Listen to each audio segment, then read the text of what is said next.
Mwari anosaridza munhu kuti aparidze vhangeri. Isu totanga kuudza Mwari kuti munoziva here kuti munhu haasi mumburi yakati, munoziva here kuti munhu haasi nhingi, hatina kumusaridza kuti amufundisi, saka tingateerere vhangeri kubva kwaari.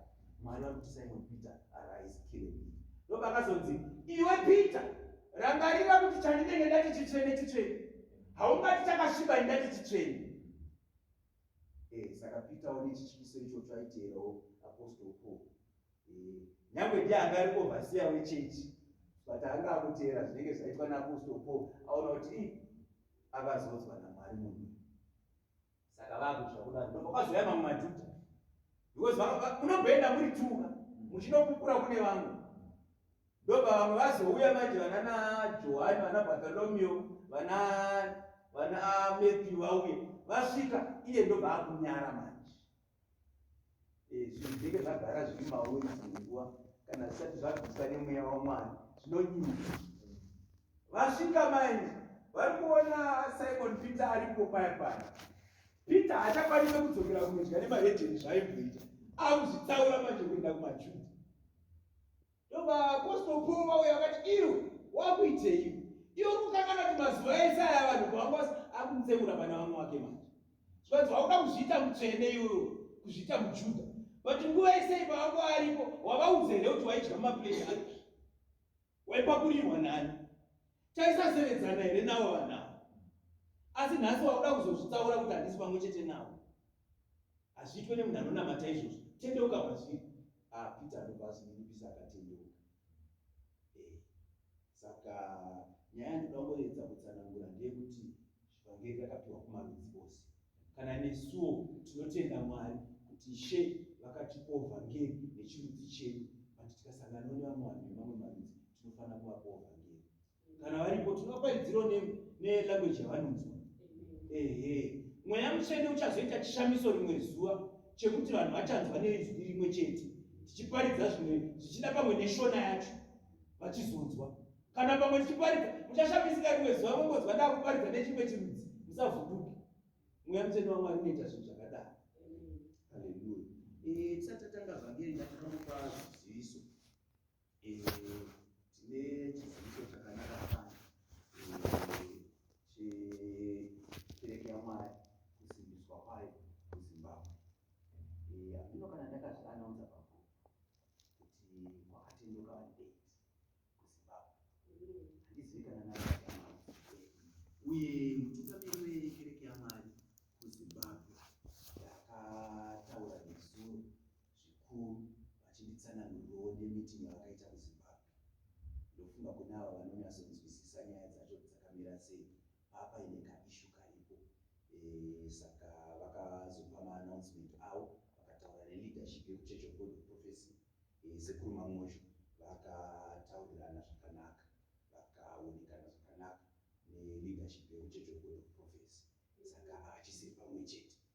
Vazokumbirwa zvakare, because vanga vakumbirwa kuuya kuzoona leadership. Vakumbirwa zvakare kuti nhasi tokumbira kuti mudzoke muoneke kereke. Saka ndo nyaya iripo.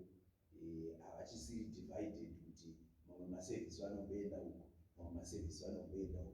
Sezvatakatanga tichiita. Hatingati chivi nekuti takatanga tichidaro. Kufamba kwaMwari vane nzira dzavo. Vanozopedzera vati aiwa yakwana nguva yekuti dai mundaiso. I think ndo chiziviso chikuru chatinacho. Ngativhurei mabhaibheri edu kuna Vatongi chapter 6.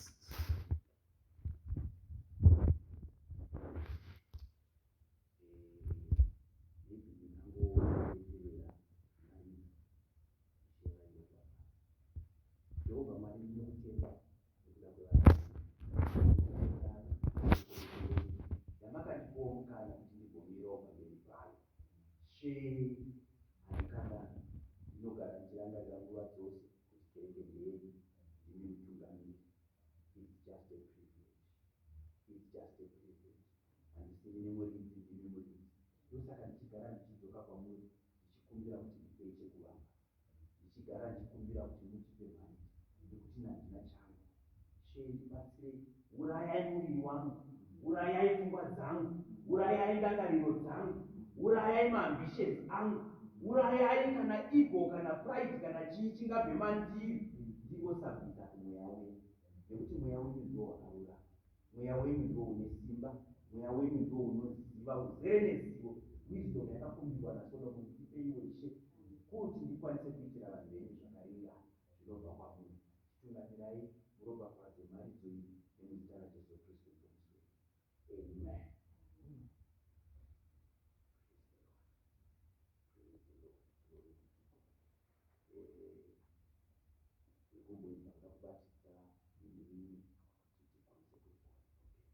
Kune vane mabhaibheri akafanana neangu, Vatongi chapter 6 page 235, page 235, kumabhaibheri akaita seangu tingaverengerwe kubva pachapter 6 painotangira.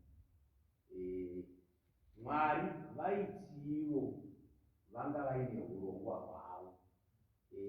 Kana muchirangarira Jakobho akazoshandurwa kuvaIsraeri paakaita nguva yekuropafadza vanakomana vake, akaropafadza vese one by one.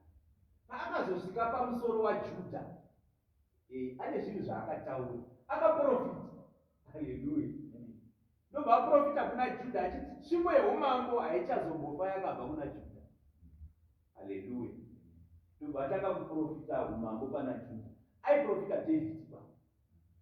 Haleluya. But pana David pacho yanga iri shadow yekuprofita Kristu, nekuti Kristu ndiye ane umambo usingazombofa wakatorwa. Haleluya. Saka pakava nechinguva David asati agara pachigaro. Panguva iyoyo, even before Saul, Mwari vakava nenguva yekuisa vainzi vatongi, muchirungu majudges. Vaingomirira, havasi varidzivepo, asi vaingobatirawo chinguva. Saka vanhu ava ndo vaidzi panguva iyoyo vana vaIsraeri kana vakaita maissues vaigona kuenda kwaari munhu iyeye kuti todii. Iye ndiye aizotaura kuti aiwa inini ndinongotaurawo nemweya waMwari, mweya waMwari wakanditi chakati chakati chakati. Ndo vana naSamsoni, ndo iva vainzi vatongi. Saka pakabvita mutongiwo wechidzimai ainzi Dhibhora. Haleluya. Saka mutongi uyu paakapfuurawo nguva yake pakabva pauyewo mumwe mutongi, ndiye watiri kutaura nezvake nhasi, anonzi Gideon. Haleluya. Tiverengerezve Vatongi chapter 6 verse 1. Musoro shoko Gideon unotumwa naJehovha kurwira Israel. Yes. Verse 1. Zvino vana vaIsraeri vakaita zvakaipa pamberi paJehovha. Jehovha akavaisa mumaoko aMidhiani makore manomwe. Midhiani akakunda Israeri. Vana vaIsraeri vakazviitira pokuwanda pamakomo napamapako nemhare nokuda kwaMidhiani. Haleluya. Munoziva kune vanhu vanonetsana neidzi nguva vachiti men of God sei muchiparidza kuti Mwari vanopanisha, sei muchiparidza. The truth has to be told as it is. Tinganyepere vanhu tichingovati is a loving father, is a loving father, it's okay, ngatingoitai zvatada, but tinenge tichinyepa. Vanhu vanofana kuzwa chokwadi. Hanzi zvino vana vaIsraeri vakaita zvakaipa pamberi paJehovha. Jehovha akavaisa mumaoko aMidhiani makore manomwe. Haleluya. Shuwa tinofanira kuona kafambiro katinoita. Vazhinji havazviparidze zvinhu zvakadai so, but nemafambiro ako kune nyaya dzaunopinda madziri dzinongwa nekuda kwemafambiro ako. Ishe vanosvika pakutsamwa vokusiya mumaoko aMidhiani kana kukukandira mumaoko aMidhiani. Ishe vaisvika panguva dzokuti vaitoda dzingwa kutofuratira vana vaIsraeri dananeta rekaribhovapanisha. Ndosaka Mwari vakasika vanhu vakaita sana Nebhukadhineza. Nebhukadhineza anga ine chinangwa chekuranga. Haleluya. Yanga iri shamhu yakagadzirwa naMwari kuti kana vakaramba vachiita musikanzwa zvinongoti Babylon sa vomboendeswa kuutaka. There is a lot of people right now in life vari muBabylon. The There's a lot of people right now vari mumaoko aMidian. But mumaoko maMidian vamwe vachanosvaka kutotuka Mwari nekuvenga Mwari kuti zvichaperera izviko ko Mwari sei ndiri kurwadziwa kudai. Please look back pamafootsteps ako. If you are living a life that is frustrating you right now, if you have certain things that you are failing to get rid of right now, chimbozitarisa kuti zvakatanga sei. Uchashamisika uchiona kuti zvichida kafambiro kako kakakukanda muna Midian. Haleluya. Mwari nekuneta nevana vaIsraeri vakavakandira mumaoko aMidian. Remember, no vanhu vakangoti hamufe makakundwa kava. But hamufe makakundwa ndeyekuti as long as muchiita zvandinoda, as long as muri under leadership yangu ini saMwari, ndichakuprotectai. But kana musingade kuteerera leadership yangu, ndichakuti alright, chimboendai mugonotesta zvikunze kune vasiri mambureva yangu. Ndozvinoita Mwari izvo. Haleluya. Kusvikira vana men of God vaakutanga kuudza vanhu kuti inini ndine covering, mukabuda mucovering yangu muchatambura. Aiwa, covering dzinotsvaga covering yaMwari. Kana uina Mwari kana usina Mwari don't worry. Usazvinetse zvako. Unogona kuti yatakadaro ichatsvaga Jehovha. Haleluya. Saka hanzi havana kungoiswa mumaoko aMidian chete. It got worse than that. Vakasvika pakutiza pavaigara. Haleluya. Hanzi verse 2, Midian akakunda Israeri, vana vaIsraeri vakazviitira pokuvanda mumakomo namapango enhare nekuda kwaMidian. Munoziva kuti kune vamwe vanhu vanorarama upenyu hwekuti vakuti vanogara mumapako. Maybe asati zvamboitika kwauri, indakamboirarama upenyu hwekuti unorarama humwe upenyu hwekuti unopedzisira wakutonzvenga vanhu. Unoziva wakamborohwa nenhamo imwe yeya yekuti kana kusangana nevanhu unenge ungoti wakumana nezvandakapfeka izvi handichada kusangana nevanhu. Wakamborohwa nenhamo chaiyo yekuti vaenzi chaiyo unoti dai tikasaita vaenzi vakomana vakauya vaenzi tinovabikirei. Kuita kalife kekuti wakutonzvenga kuti dai vanhu vasina kundiona vakomana, dai vanhu vasina kundiona gundo zvandave izvi. Ndozvazvaita vana vaIsraeri. Vana vaIsraeri vakapedzisira vaakugara mumapako, kutsvaka mapako ekuhwanda maari. Because mandate yanga yabva in the spirit realm yekuti Midian ukangoona muIsraeri chete, ukangoona muIsraeri chete kwatura. Haleluya. Kune vamwe vanhu vane zvirwere zvaapavari. Handisi kuti munhu wese anorwara arangwa naMwari, no. Asi varipo vamwe vanhu vane zvirwere zvekurangwa naMwari. Zvekuti Mwari vanoti punishment. Haleluya. Kune vamwe vanhu vane maproblem avainawo ezvinezvi. Munoziva kune vamwe vanhu vasingagoni kurara hope chaidzo usiku. Vane zvinhu zvinovatambudza nekuda kwemadecisions avakaita. Hope chaidzo hadzichauyi. Ngatingwarire zvinhu zvakadaro. Tifambe nenzira yekutya Mwari, tichiziva kuti Mwari vanogona kutiregerera kuti tipinde munhapwa. Akomana kuti chese chaunenge wada kuita chiri kungoramba. Chese ukashingirira kuda kuita business zvinongoitikana zvangoti kichi. Ukada kutenga mota yaparara. Ukada kuita imba unzo imba yarohwa, muti wawira pamba. Ezvinezvi zvakadza kuti kuna vamwe vanhu vane dzimba dzadzakurikidzwa nemagreda. Apo nekwaisa mazimari ipapo. Zvinhu zviri kuitika, zvinhu zvingoti kuti udyi uyu huri kubva kupi. Haleluya. Tine mharidzo yatichaita rimwe zuva. Tamboita mharidzo iyoyo naMai Mangozho yekunzi yakanyorwa naSolomon. Kune chimwe chinhu chinondishamisa. Haleluya. Kune chimwe chinhu chinondishamisa panyika. Akatoiti ihosha. Haleluya. Hanzi kune hosha yekuti Mwari vanopa pfuma kumunhu. Mwari Jehovha wekumatenga vanopa pfuma kumunhu, asi yodyiwa nemutoro. Kumatenga vanenge vakanyora PO box. kuti baba chirwuri, baba chakombera. Yotozikanwa mumatenga. Ndinozopemberera kuti upfumi hwauya kumbaya baba chakombera.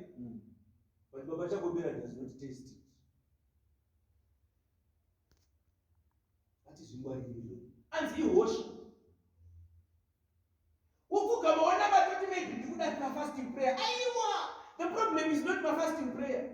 Mwari vari kutonzwa minamato ende pese pauri kunamata zvese zvauri kukumbira zviri kupiwa.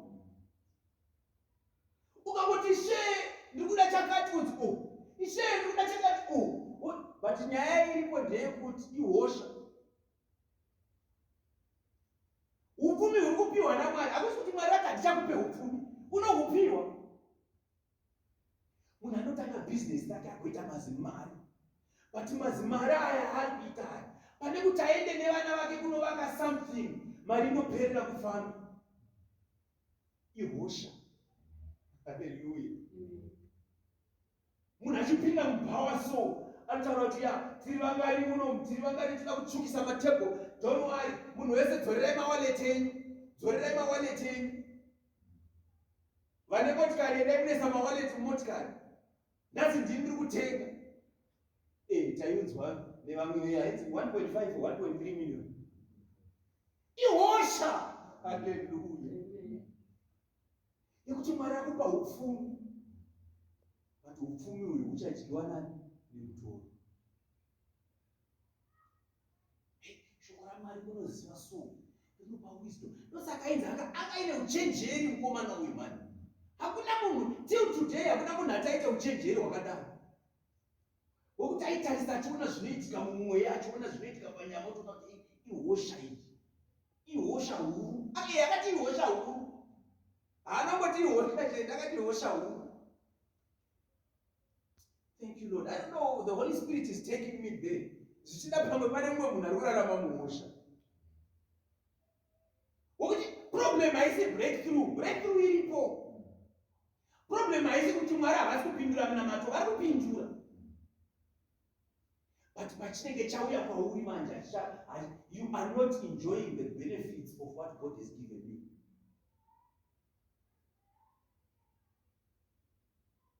Maybe it's a gift or it's a talent that is supposed to make you wealthy, but it's now making other people wealthy instead of you.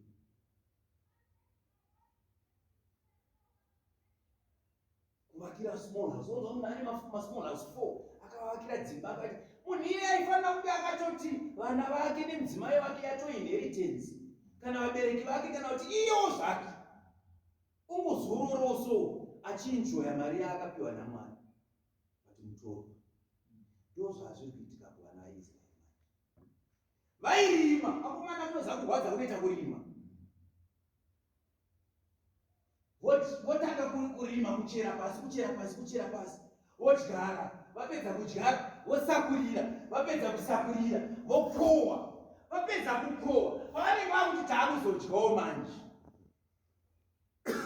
Midian uyu. Midian unodei kuziva kuti mimi zvese zvamunenge maita ndezvino. Unzai uyu. Vanozviita kana munana Jobheku. Hanzi kune mamwe buildings ekuJobheku kwekuti nyange ukaita shop yako, nyange ukaita chii, kunongouya vanouya. Vanongosvika vachitora. Kana even kuri kunzi uri kuita business kana kuti uri kuita sei, vanongosvika kuti rent. Asi iye muridzi webuilding but ari kutora rent ipapo. Hallelujah. Zvinoda kunamatirwa zvinhu zvakadaro izvo. Zvinoda kunamatirwa. Then Mwari vatirwire. Kana paine anyone ari kurarama upenyu uhoyo, dai Mwari vatiregerera. Vatinzwira ngoni. Zvadimurwa izvozvo. Because mutorwa haana nzvimbo muupenyu hwedu. Mutorwa haana nhaka patiri. Hallelujah. Amen. Saka hanzi vamba kuhwanda mumapapu.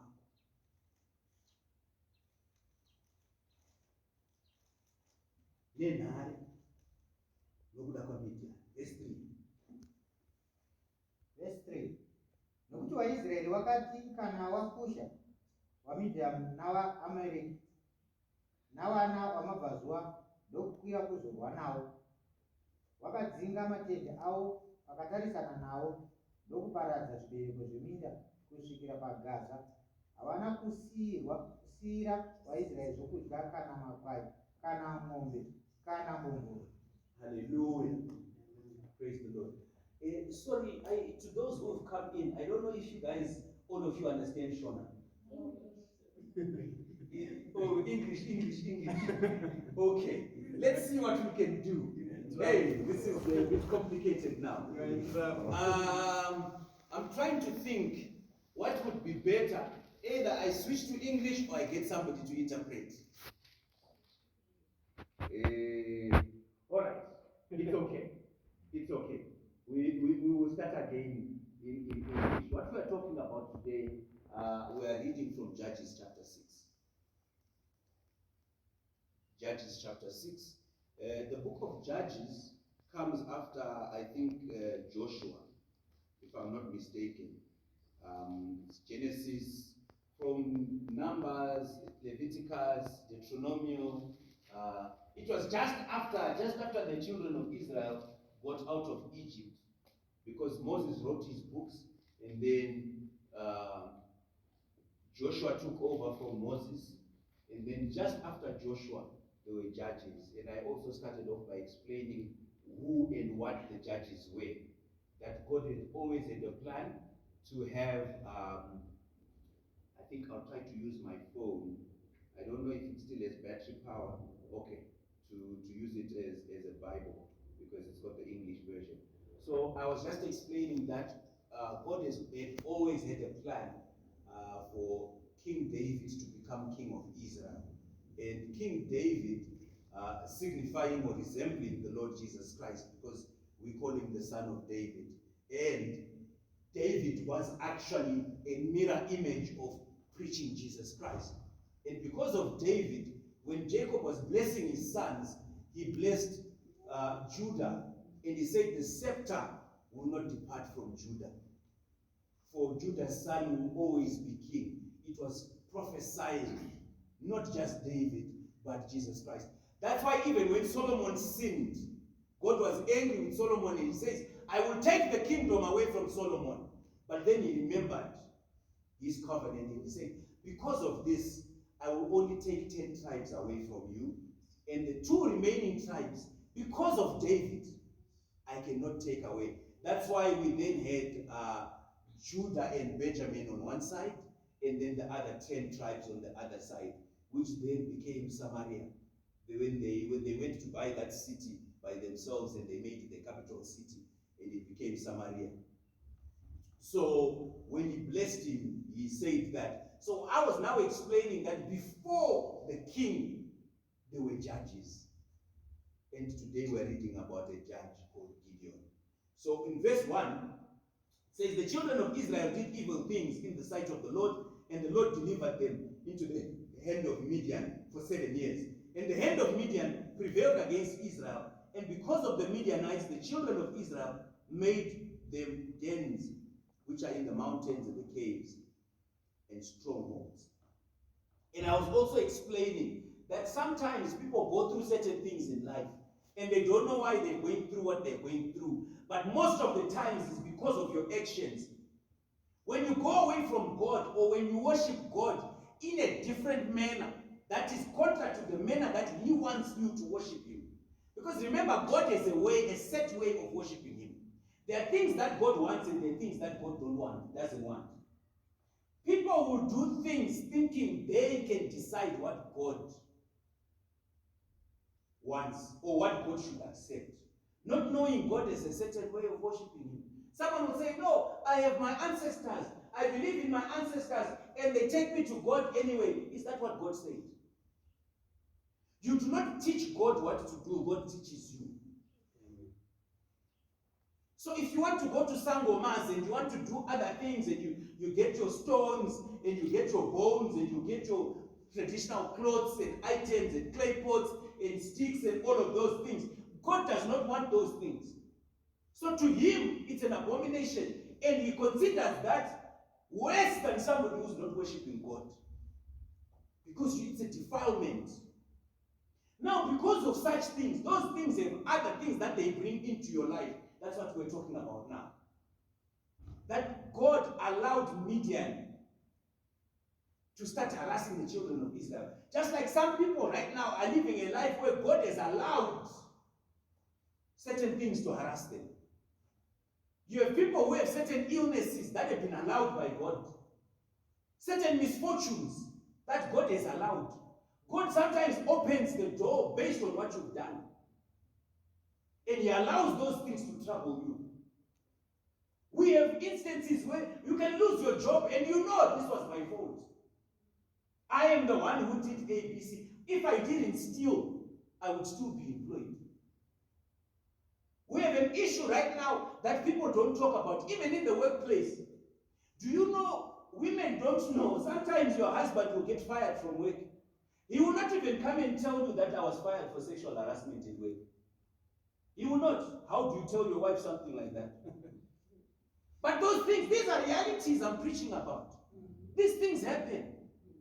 And you sit down and you think, if only I had not done this, I would still be employed.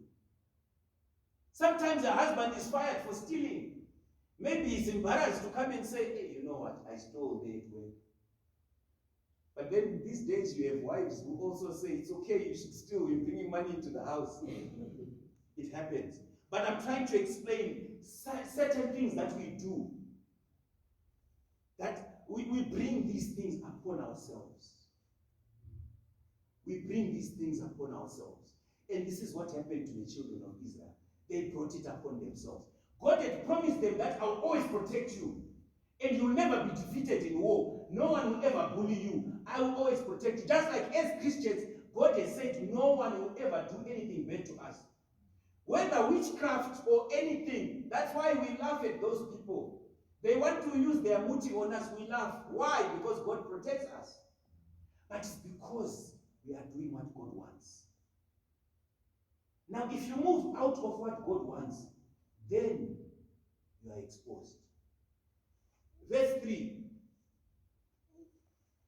And it was when Israel had shown that the Midianites came up and the Amalekites and the children of the east, even they come up against them, and they encamped against them and destroyed the increase of the earth, till thou come to Gaza, and left no sustenance for Israel, neither sheep nor ox nor ass. For they came up with their cattle and their tents, and they came as grasshoppers for multitude, for both they and their camels were without number, and they entered into the land to destroy it. Hallelujah. They were literally like locusts. I don't know if any of you have watched on Discovery Channel or Geographic or National World Geographic. Sometimes they show these things. Locusts in our country in Zimbabwe, I didn't see it myself, but I've been told there was a year where there was a pandemic of locusts. So what happened was these locusts, they move. They will be, maybe you see this church, it's too small. There will be like a cloud. And you know what these locusts do? When they land in your field, it's just a matter of minutes. You might have maize as big as this whole yard, but they come, once they land, they just come in a matter of minutes, the locusts have finished everything. Everything. So this is what God did. He made sure that the Midianites, and especially the Amalekites were very dangerous. Some people in life right now are living through what the Amalekites did. Sorry, the name is a tongue twister. They are called Amalekites. Like locusts. They are like locusts. When they come and they visit your life, they leave nothing. I've seen it with my own eyes. I've seen men that have multiple cars. I'm talking almost 20 cars. When the Amalekites, when they come, you end up taking a taxi to work. I've seen it with my own eyes. People will have businesses. People will have companies. People will have, I'm not talking about somebody who owns a house. I'm talking about somebody who owns houses. Plural. But when the Amalekites come, they are like locusts. You see a man sitting in the corner and people say, you don't know this guy. You don't know him. This guy used to own this. He used to own this. He used to own this. This guy used to do this. He only used to eat with presidents and ministers. This guy, that's when Amalekites come. Why am I talking about this? As a man of God, I have to warn you. I have to warn you that even the little that you think you have is little. If the Amalekites are to visit you, God forbid, I pray that no one in this church ever suffers such a visit. Because they will take away everything. Everything. And you end up being one of those people who just start talking stories about, hey, you know, when I used to do this, I used to do this. I'm talking about something that I experienced myself. I'm not making fun and mockery of people. I'm telling the truth. This is the gospel of God. To those of you who've known me for longer, they will testify. Sometimes it's because of the way you live your life. That's why we sing that the Lord is our refuge. Jehovah ndiye uthixo wenu. Only when you run to God for refuge can you be saved from such things. Anyway, that is not the important part of our story, though it's important for us to learn from it. Worship God in spirit and in truth, because if you don't, you are exposed to such things.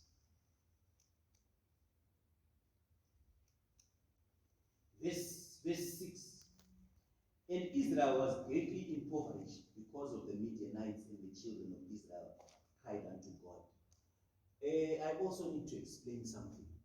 I think this is where prosperity gospel comes from in such instances. Not all poverty comes from God. We need to understand that. And not all poverty is a reflection of God's will upon your life.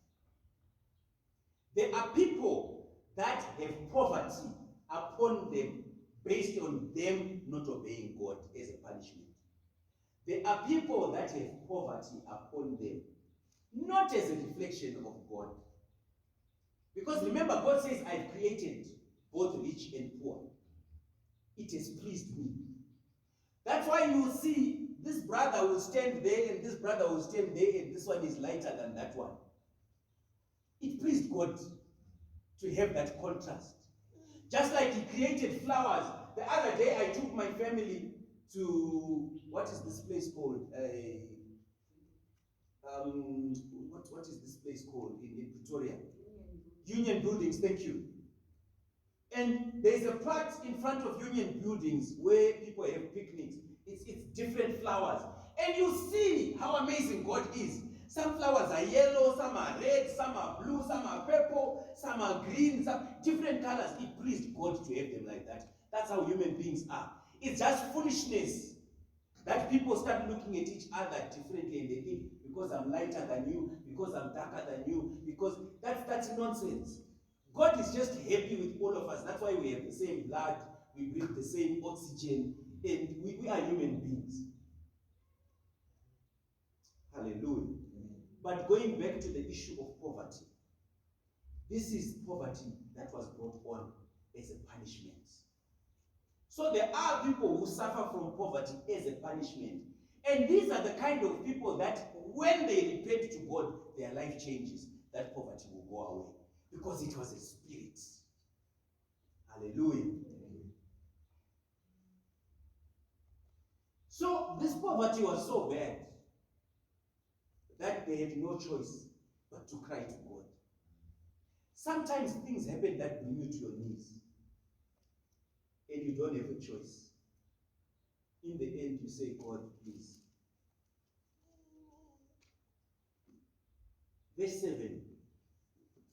And it came to pass when the children of Israel cried unto the Lord because of the Midianites, that God sent a prophet into the children of Israel, which said unto them, Thus says the Lord God of Israel, I brought you out of Egypt, and I brought forth out of the house of bondage, and I delivered you out of the hand of the Egyptians, and out of the hand of all that oppressed you, and drave them out from before you, and gave you their hand. And I said to you, I am the Lord your God. Fear not the God of the Amorites, in whose land you dwell, but you have not obeyed my voice. Hallelujah. If you listen to what God is saying here, he's saying the land that you are in, there are gods there, the gods of that land.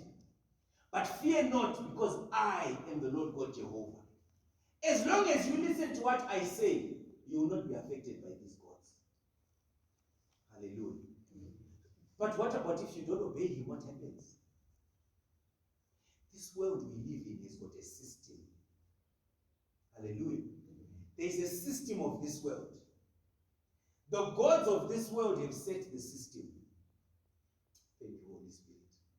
The gods of this world have set a system. Now, what does the system say? You have to have degrees. You have to be educated. You can only achieve this if you do this. Ladies, the gods of this world have said you have to have a relationship with someone. Maybe the boss. You have to have a man, and then he'll give you money. That's how you get out of poverty. That's the system of this world, right? Yeah. Gentlemen, you have to bribe someone. For you to make money, it's who you know. Corruption. We're talking with Babachi Hori during the week. The marketplace. We're talking about the marketplace. The gods of this world have set the standard. But if you're a child of God, the Lord God Jehovah raises you up above these things. Then you find a man who's not educated, but he's got a business of his own and he's making money and he's surviving. Then you find a woman who's not educated, but she's doing her own thing and life is going well. Hallelujah. The contracts are coming, even though they're not going the way that the world wanted them. And you're surviving. And people ask you, but how is it possible? And you say, it's just the grace of God. Then the grace of God starts protecting you. The grace of God starts protecting you. Yesterday we did testimony during women's ministries. The system of the world says there's a roadblock, and the roadblock should stop everyone, and everyone should pay something at the roadblock. That's the system of the world. That's what the gods of this world have set as a standard. But if you're moving with the Spirit of God, he raises you above that. Hallelujah. And I said unto you, I am the Lord your God. Fear not the gods of the Amorites, in whose land ye dwell, but ye have not obeyed my voice. And there came an angel of the Lord, and sat under an oak, which was in Ophrah, that pertained unto Joash the Abiezrite, and his son Gideon threshed wheat by the one place to hide it from the Midianites. Hey, do you see how bad things were for the Israelites? This is so bad. Do you know life can get so difficult for some people? Due to witchcraft of their own relatives, they cannot even announce that my daughter is about to get married or my son is about to get married. Because you know what happens if they find out. Due to the witchcraft of your relatives, you can't even tell them I'm going to buy a car. They only see when the car is there and they ask, how come you didn't tell us? And you can't give them the reason that, hey, but I know you guys. If I told you, you'd have done your things. Right? This is what was happening. So, remember I told you what used to happen if these guys plant their crops. The locusts in the form of the Amalekites and the Midian. So, this boy here called Gideon, he managed to plant his crops. He planted his wheat and he managed to harvest before they came to him. But now, because the situation was so bad, you know, they go to what do they call it? When they beat the wheat. Yeah, to thresh the wheat. Now, instead of doing it the way everybody else does, he had to go and hide in the wine press, where they press the grapes to form wine. That's where he was thrashing his wheat, using the wine press to thrash his wheat. Why? Because he cannot afford to be seen. Because if they had just seen him, they were going to take. There's someone today who's living this life that I'm talking about, where even your wheat, you cannot thrash it the normal way. You have to take it to the wine press. Otherwise, the locusts will come. You can't even celebrate your birthday in peace. You can't even post pictures on social media because you know. Once they see it, you know. You are now at this level. This is where the Israelites had gone to. This is where Gideon had gone to. Where his wheat, for him to have wheat, he had to take it to the wine press. How sad it is. How sad it is. You buy something, you even have to hide. You can't even let anyone see that you bought something new. You can't even celebrate like everyone else. You just have to pretend, no, everything is bad, everything is bad. And then when you go home, then when you are alone, then you can try to enjoy the luxuries. It's sad. It's sad. You start a church, you can't even announce to people that you've started a church. You can't even tell people that we're fellowshipping here. You are now in hiding. The progress you are making, you can't even let people know of your progress because you know it's going to be attacked, whether physically or spiritually. May God rescue you from this kind of life. Amen. Hallelujah. So the angel of the Lord came to this boy called Gideon. And I like something about this story, that the angel of the Lord did not follow him. Please listen to this. Please listen to this. This is a word for someone. The angel of the Lord did not follow him. The angel of the Lord went to a specific tree. It was the tree of his father. Hallelujah. You need to understand something here. I want to praise God for the Father that he gave me. This kind of worship that I have came from God. But I was shown this God by my Father. And for God to speak to me, I had to bring myself to a certain tree. You understand? Even my brother, I'm sorry. When God gave me this word, I didn't even know you were going to be here today. But please listen to this. This might even help you. The angel of the Lord did not follow Gideon, but the angel of the Lord came and stood at his father's tree. I hope God opens your spiritual eyes and you understand. The angel of the Lord is standing at your father's tree. It's up to you to understand what that means. Which tree is it that we can call your father's tree? And it is upon him going to his father's tree that the angel of the Lord spoke to him. Kune kunamata kwatinofanira kuita. Hallelujah. Kunotiendesa pamuti wemadzibaba. Handisi kureva zvemashavi kana zvemudzimu. Tiri kutaura ana baba vakatendeka vanonamata Mwari mweya nemuzvokwadi.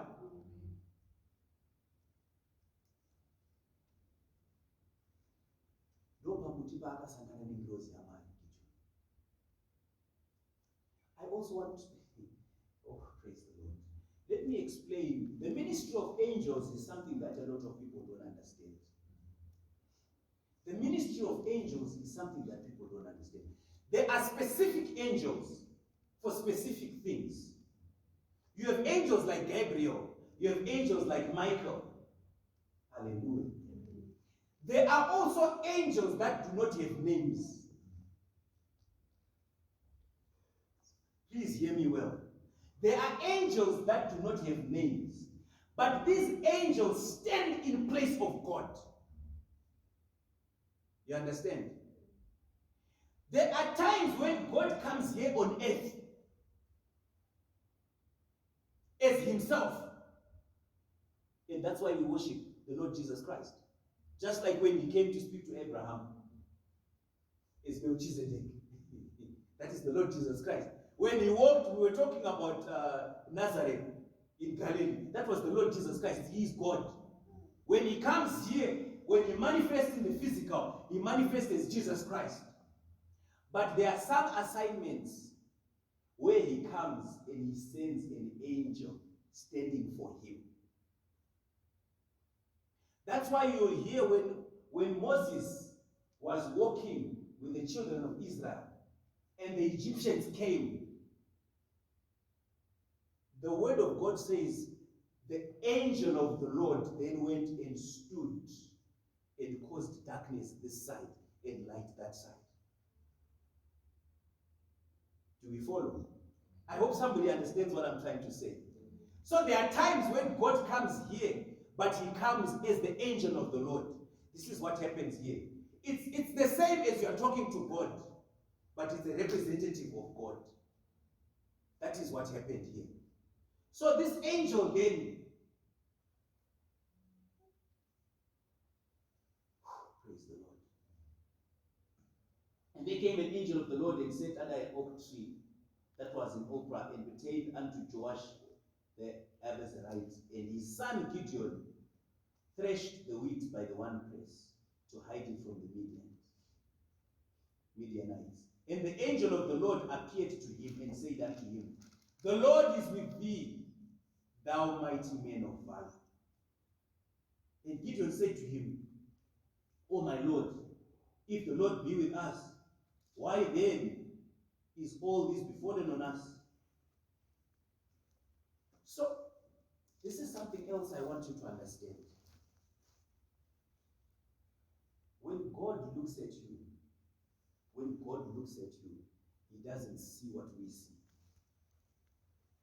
Hallelujah.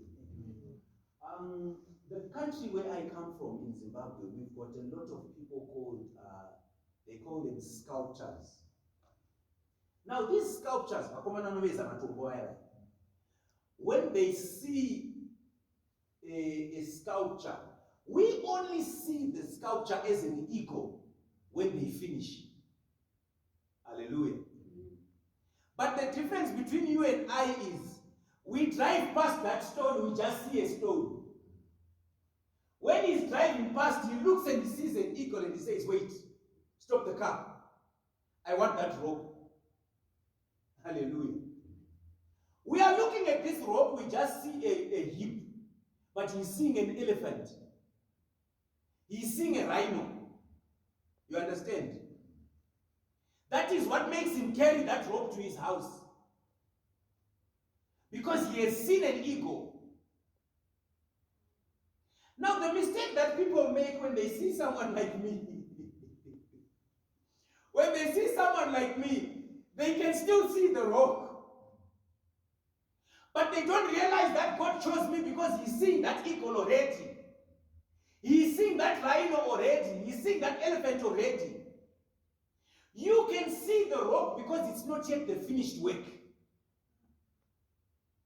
You understand? When God chose David, God was already seeing the eagle. God was already seeing the elephant, was already seeing the lion. You understand? But now Jesse, his father, is seeing a little boy. That's why when he was asked, are your sons finished? Because he had 8 sons. Was it 7 or 8 sons? They went through all of them and he said that they're finished. Imagine, hey, someone comes to your father to say your son is going to be king. How much excitement would your father have? He would do anything to make sure it's one of these boys. And then he goes through all of them. He says, no, you know what? I don't have any more sons. They went through all of them. And he said, look, if you're telling me it's not any of these, then let's forget about it. His own father could not see. Why? Because when God looks, He doesn't see the way you are right now. He sees the potential that he can bring you to be. So don't cry, don't be hurt when people treat you somehow. It's because they can see a rock. They just see a stone. But God instead is seeing something greater and bigger. That's why when God calls you, he's not calling you as you are. He's calling you because he sees. I hope we'll have mercy upon each other. Yesterday, it also came out in the teaching. When the ladies had finished, they asked me to speak for a few seconds. And when I was speaking, it also came out. When we were talking about the love that we are to have for every one of us in the congregation. Sometimes a member of the congregation will not yet be where God intends them to be. But don't treat them like the rock, because God is seeing the eagle. God is seeing the elephant. God is seeing the rhino. When I'm saying eagle, rhino, elephant, I'm talking about the things that these sculptures end up making. Hey,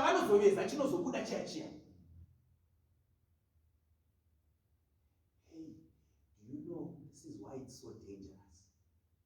Some people have treated someone badly, not knowing what God will eventually make that person. You understand? That's why it is wise to treat everyone with respect, to treat everyone with reverence.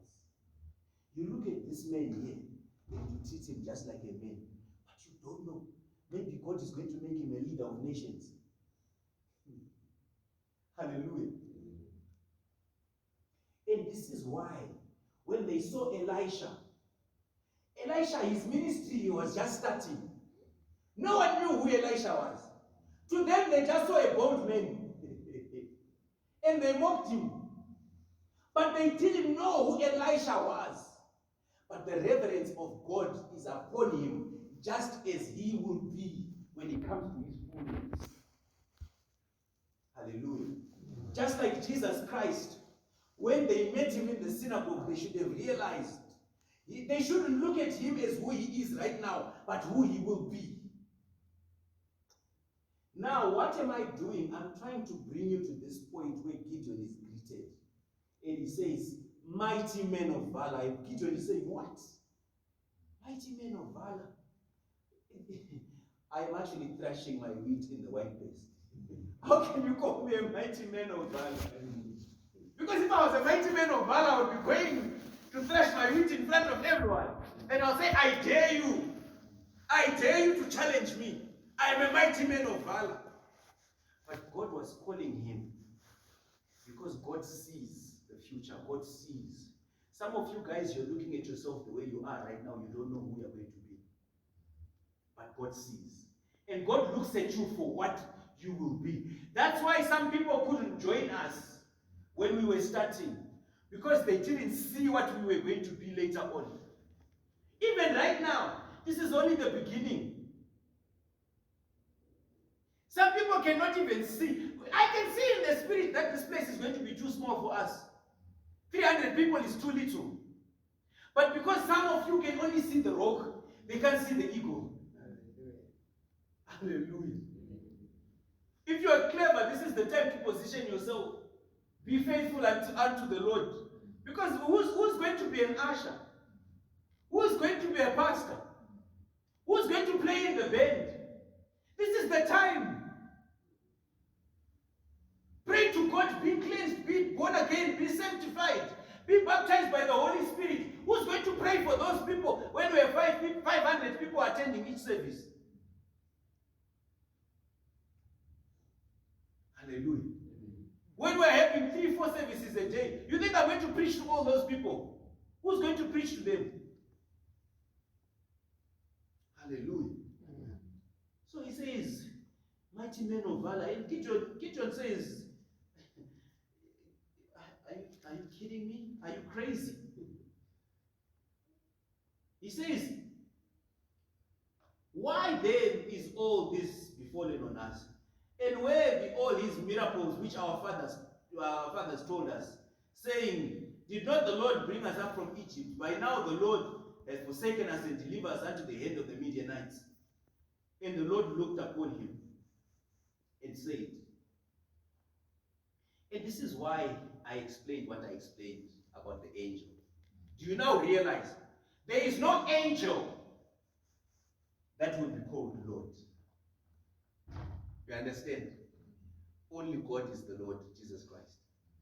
But do you understand now the interchanging? That's why sometimes when an angel comes, he's an angel. But sometimes, like in this instance, we're talking about the representation of God. So the Lord said, looked upon him and said, go in this thy might, and thou shalt save Israel from the hand of the Midianites. Have I not sent thee? And he said unto him, O my Lord, wherein shall I save Israel? Behold, my father is poor in Manasseh, and I am the least of my father's house. And the Lord said unto him, surely I will be with thee, and shall smite the Midianites as one man. Hallelujah. So Gideon is still at this place where he is looking at himself and he's seeing the stone. He's not seeing the eagle or the... When I say eagle, I'm just talking about the whatever example of whatever the sculpture makes. My father is very poor, and he's of the tribe of Manasseh. Now Manasseh, I don't know if you understand that Joseph had two sons. Now of the two sons that Joseph had, Manasseh is the oldest, and Ephraim is the youngest.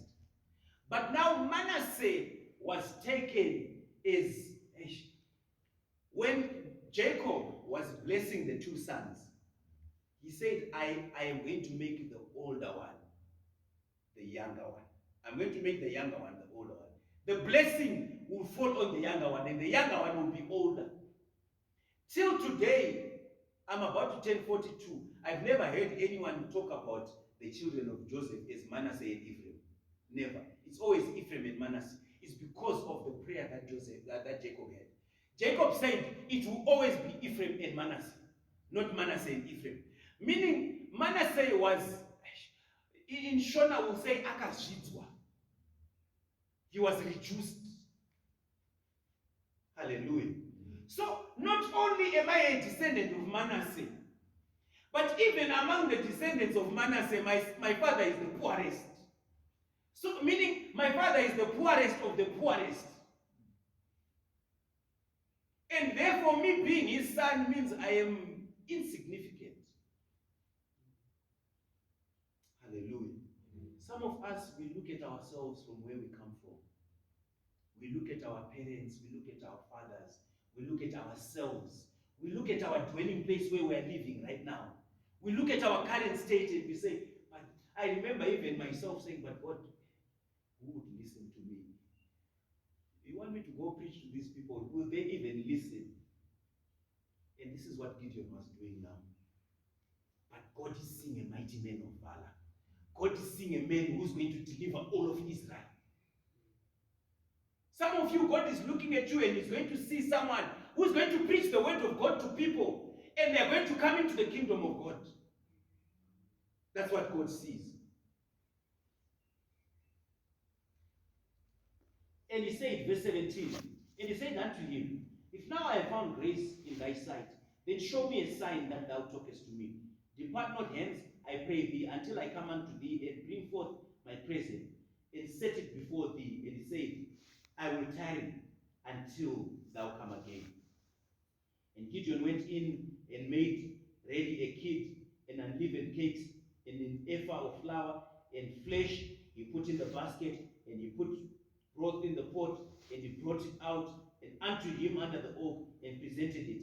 And the angel of God said unto him, take the flesh and the unleavened bread and lay upon the robe and pour the broth. And so he did. And the angel of God put forth an end to his staff that was in his hand, and touched the flesh and unleavened cake. And there rose up fire unto the cook and consumed the flesh and unleavened cake. And the angel of the Lord departed out of his sight. Hallelujah. Ah, glory be to God. Hey, you know, some of these scriptures, I don't know if they touch you the way they touch me. Glory be to God. So, Gideon said, hey, God, Now, after what you've said, I'm very excited. Can I eat with you? Hallelujah. He said, God, I want to feed you. Then God says, okay, it's fine. You want to feed me? Okay, go ahead, bring me food. So he went to take when they say kid, it's a goat, young one of a goat. He killed it, obviously. And then he cooked, he made some soup, he made some, back in the days, they didn't have bakeries like us, where you go and buy bread. If they had bread, they would have to start afresh. Hence the teaching that we're having on the Sabbath, where they take the flour, and they take the oil, and they make the bread by themselves. So he went, he made the bread, he made the meat, he made the soup and everything. He came, he brought it, and he came with a basket to say, today I'm going to eat with God. Hallelujah. And then he came with the food, he gave it to God. And God said, okay, it's fine, I'll eat your food. And I'm going to show you how I eat. Hallelujah. So he says, there's a rock there. And he says, put the food on the rock. Hallelujah. He put the food on the rock. And then he says he had a stick that he had with him, a cane. And then he stretched it to touch the food. And as he did, fire came out and consumed the food. Hallelujah. To those of us who love the Lord, we leave our houses coming to service to come to eat with the Lord. Hallelujah. And we come to eat with the Lord. And it is his fire, the consuming fire of God, that consumes the food. The fire of God is the Holy Spirit. The fire of the Lord is the Holy Spirit.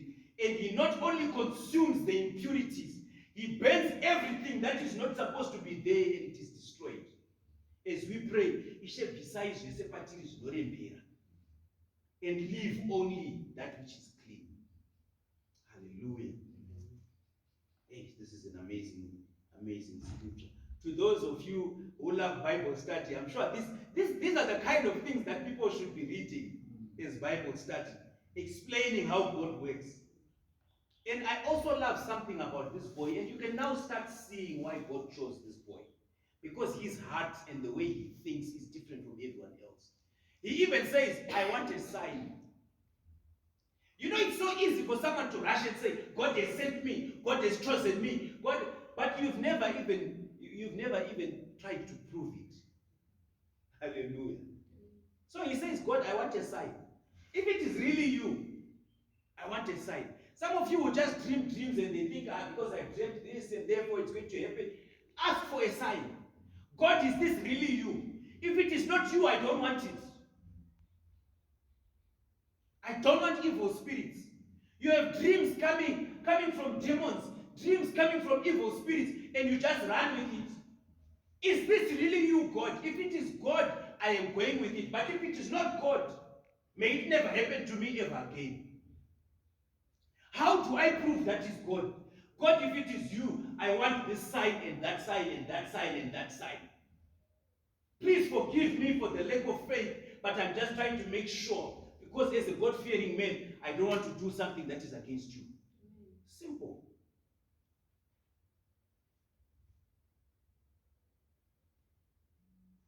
Whew. When Gideon perceived that he was an angel of the Lord, Gideon said, Alas, O Lord God, for because I have seen an angel of the Lord face to face. And the Lord said to him, Peace be unto thee. Fear not, thou shalt not die. And God built an altar there, and Gideon built an altar unto the Lord and called it Jehovah Shalom. Unto this day it is yet in Ophrah, the Abiezrites. And it came to pass the same night that the Lord said unto him, Take thy father's young bullock, even the second bullock of 7 years old, and throw down the altar of vow, and thy father hath and cut down the grove that is by it. Hey! So now God starts working. Remember, God has chosen this boy. And this boy is accepted. People want to be chosen by God. People want to be sent by God, but they don't know what it means. We all want to be sent by God. We all want to be chosen by God. We don't know what it means. Because when we realize what it means, then you think twice about the things we say. Now you signed up to the assignment. Then he says, okay, if you want to be a man of God, this is what you are going to do. Your father is an altar. But that is an altar of Baal. I want you to go and destroy it. Hallelujah. This is the ministry we are in. This is the ministry we are in. Even for me, one of the first things that God sent me to do was to pull down altars in the church that my father had brought me up in. Hallelujah. Sometimes God will send you to do things that risks even your life. Imagine when people have their altars and they're saying, this is our sustenance.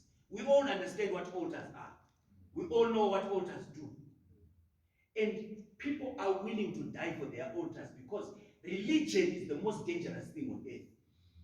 You know, you can insult a man's wife and he will forgive you. But insult is religion. Insult is religion. A man will carry bombs on his own back, fly a plane into your building for insulting his religion.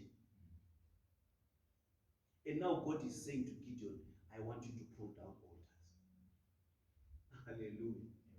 One of the main jobs of being an apostle, unfortunately, is to bring down altars. That was the first assignment. And if you want to know that it is God who has sent you, that is one of the first things He will send you to do. To break down altars, to break down traditions, to break down the way people have been worshiping, which is wrong. Where God says, go and change their mindset. Go and tell them what they are doing is wrong. Go and tell them this is not how I want it. Go and tell them to let go of this, let go of this, leave that, start doing this, start doing that. Where people become traditional and they say we've always done it this way, we do things this way, and this is the proceedings, this is the procedure that is an altar. Go and break that down. Hallelujah.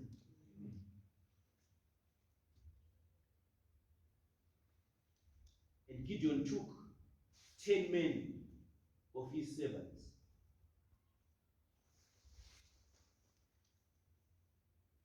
And did as the Lord said to him. And so it was. Because he feared his father's household and the men of the city, that he could not do it by day, that he did it by night. Hallelujah. So remember, he is a mighty man of valor according to God. But at this point, he's still not yet a mighty man of valor. This is the same day that he had been thrashing wheat in the winepress. So he says, okay, God, I hear the plan, I hear you. You said I must go and break down the altar. I am going to break it down, but hey, you know, these people will kill me. Let me wait for the sun to go down. When these people were sleeping, he went at night and he destroyed the altar at night. Hallelujah. Kwandi takambotaka chita chimbovudu. Takambotaka tichityaka. Pfungwa dzataura kuti Mwari vaneni zveshuwa. Saka hapana zvavanokwanisa kundiita. Akatanga chimbovhunduko Gideon aitotya. So they went at night and they destroyed the altar. And when they destroyed, they didn't only destroy the altar, they replaced it with an altar of God. And they gave a sacrifice there. Hallelujah. Yeah, we've got this property that we've got in Zimbabwe, in a place called Goromonzi Musiki.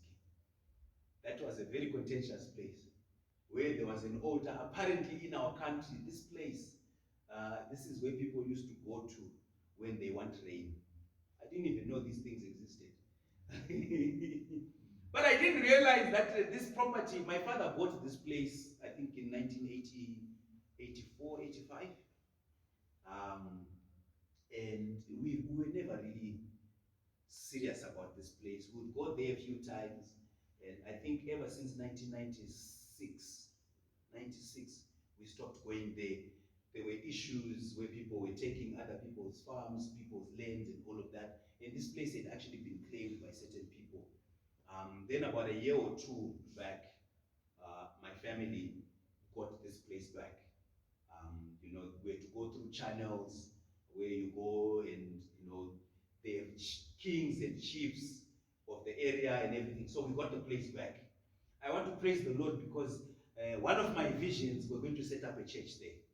But now the interesting thing is, as they were negotiating getting the place back, and the place is now given back, so my father was given an instruction. It is going to be announced, it is now written down that this place belongs to you. It will never be taken away from you. So he even had to declare his sons who is going to inherit. My father said, I'm going to inherit that place and all of that. They said, we only ask for one thing. I don't know if you know this place is a sacred place. There is a certain tree that is there. And that tree is so important to this country because this is where everyone comes to. In Mashonaland East, when they want rain, that's where they go to. They do their rituals and all of that and what. So please promise us that you will not touch that place. Then my father said, you're talking to the wrong person. You're talking to the wrong person. I am also a man of God. And it's a good thing that now you've told me. That is the first place I'm going to go to. Because what this says is it is an altar. Hallelujah. And if it is an altar, as a man of God, this is what we're going to do. We are going to go and destroy that altar. Hallelujah. And it's a good thing that you've already written down that this place belongs to me. And now because it belongs to me, I have the power and authority to say I don't want anyone to come into my property. So from now on, if I see anyone going to that tree, I can sue them. I can report them to the police. I can even cut down that tree if I want to. So my father was even talking to me and he says, so man of God, should we cut this tree down? What should we do? Hallelujah. I'm just giving an example of some of the things that happen. And if you want to follow God, one of the first things that you have to do is to bring down altars.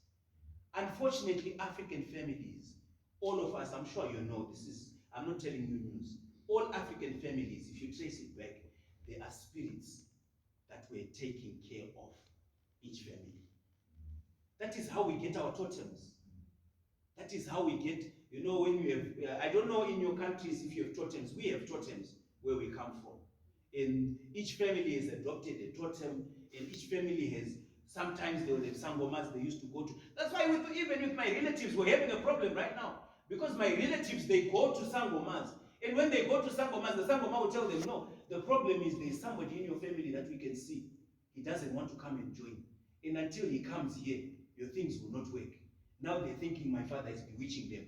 Why? Because my father is refusing to submit to these things.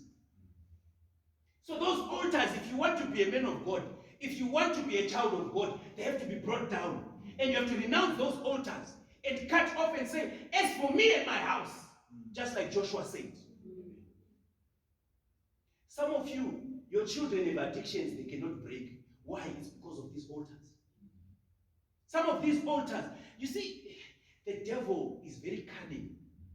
He gives you things for a price. Sometimes he doesn't tell you the price. Or sometimes the price is told, but the person who was told is long gone.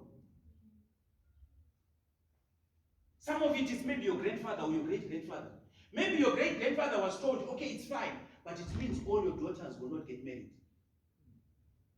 Or they'll get married, but when they get married, they will always be divorced. Hallelujah. Some of them, they'll tell you, your children will become alcoholics. Alcohol will be so, they will not be able to get out of this trap of alcoholism or drugs.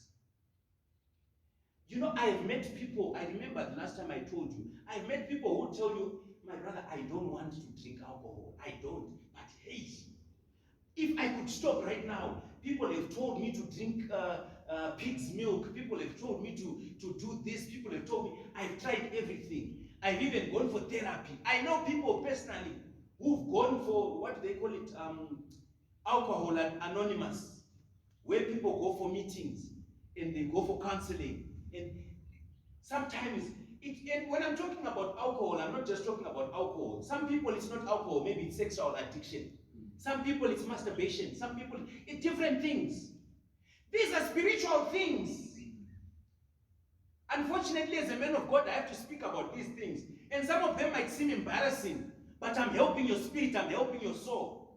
Because it's a matter of heaven and earth. Hallelujah. Amen. We have so many people who preach, no one even preaches about masturbation. The church is full of addicts.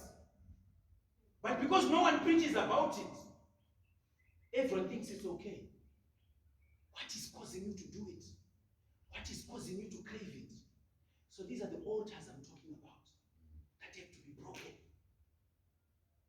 I had to pray those prayers to say, you know what? I know I came from somewhere. My father is a father, and his father is a father. We all have grandfathers and great-grandfathers. We don't know what they touched. We don't know what they pledged to.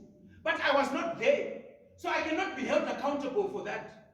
I can speak for myself today, and I choose Jesus Christ. And because I choose Jesus Christ, these spirits should never follow me. My son and my daughter are free from these things because I stand at the door and I cut it out. Break down those altars. Break down. When your relatives die, and then people say we're going for an unveiling of a tombstone, be careful. Because these tombstone unveilings, it's not a sin to do a tombstone unveiling. Please understand, it's not a sin to do a tombstone unveiling. But sometimes people call it a tombstone unveiling, but it's something else. Especially when it comes, once it's about dead people. Do you know that Moses died and God didn't allow people to see his body? God didn't allow people to see Moses' grave. Ask yourself why. People would still be getting on an aeroplane today. People will still be flying to go see Moses' grave. There's something in us that just draws us towards, the dead. People want to worship the dead. People, you see people going to a grave. Even today, you can see on Facebook or WhatsApp, you see statuses. People posting a status. They are there on the grave. Someone is having a drink there. They're talking. There are even videos. They're talking to a dead person. They're talking to a grave. Mom, I still love you. Father, I still love you. Hey, this person died 2 years ago. People are still posting status. They're still communicating. There is no communication between the dead and the living, my friend. If your parents are still alive, talk to them now. Don't think you'll talk to them when they're dead. That's the spirit that you're talking to. It's not your parents. Hallelujah. Even me. Shame on me for the days that I go for without talking to my parents. And then when they are dead, I now start wanting to write poems to them. No. Hallelujah. So yes, we need to break those altars. We need to break those altars. And the men of the city arose early in the morning. Behold, the altar of Baal was cast down. And the grove was cut down. That was by it. And the second bullock was offered upon the altar that was built. Hey. They said one to another, who has done this thing?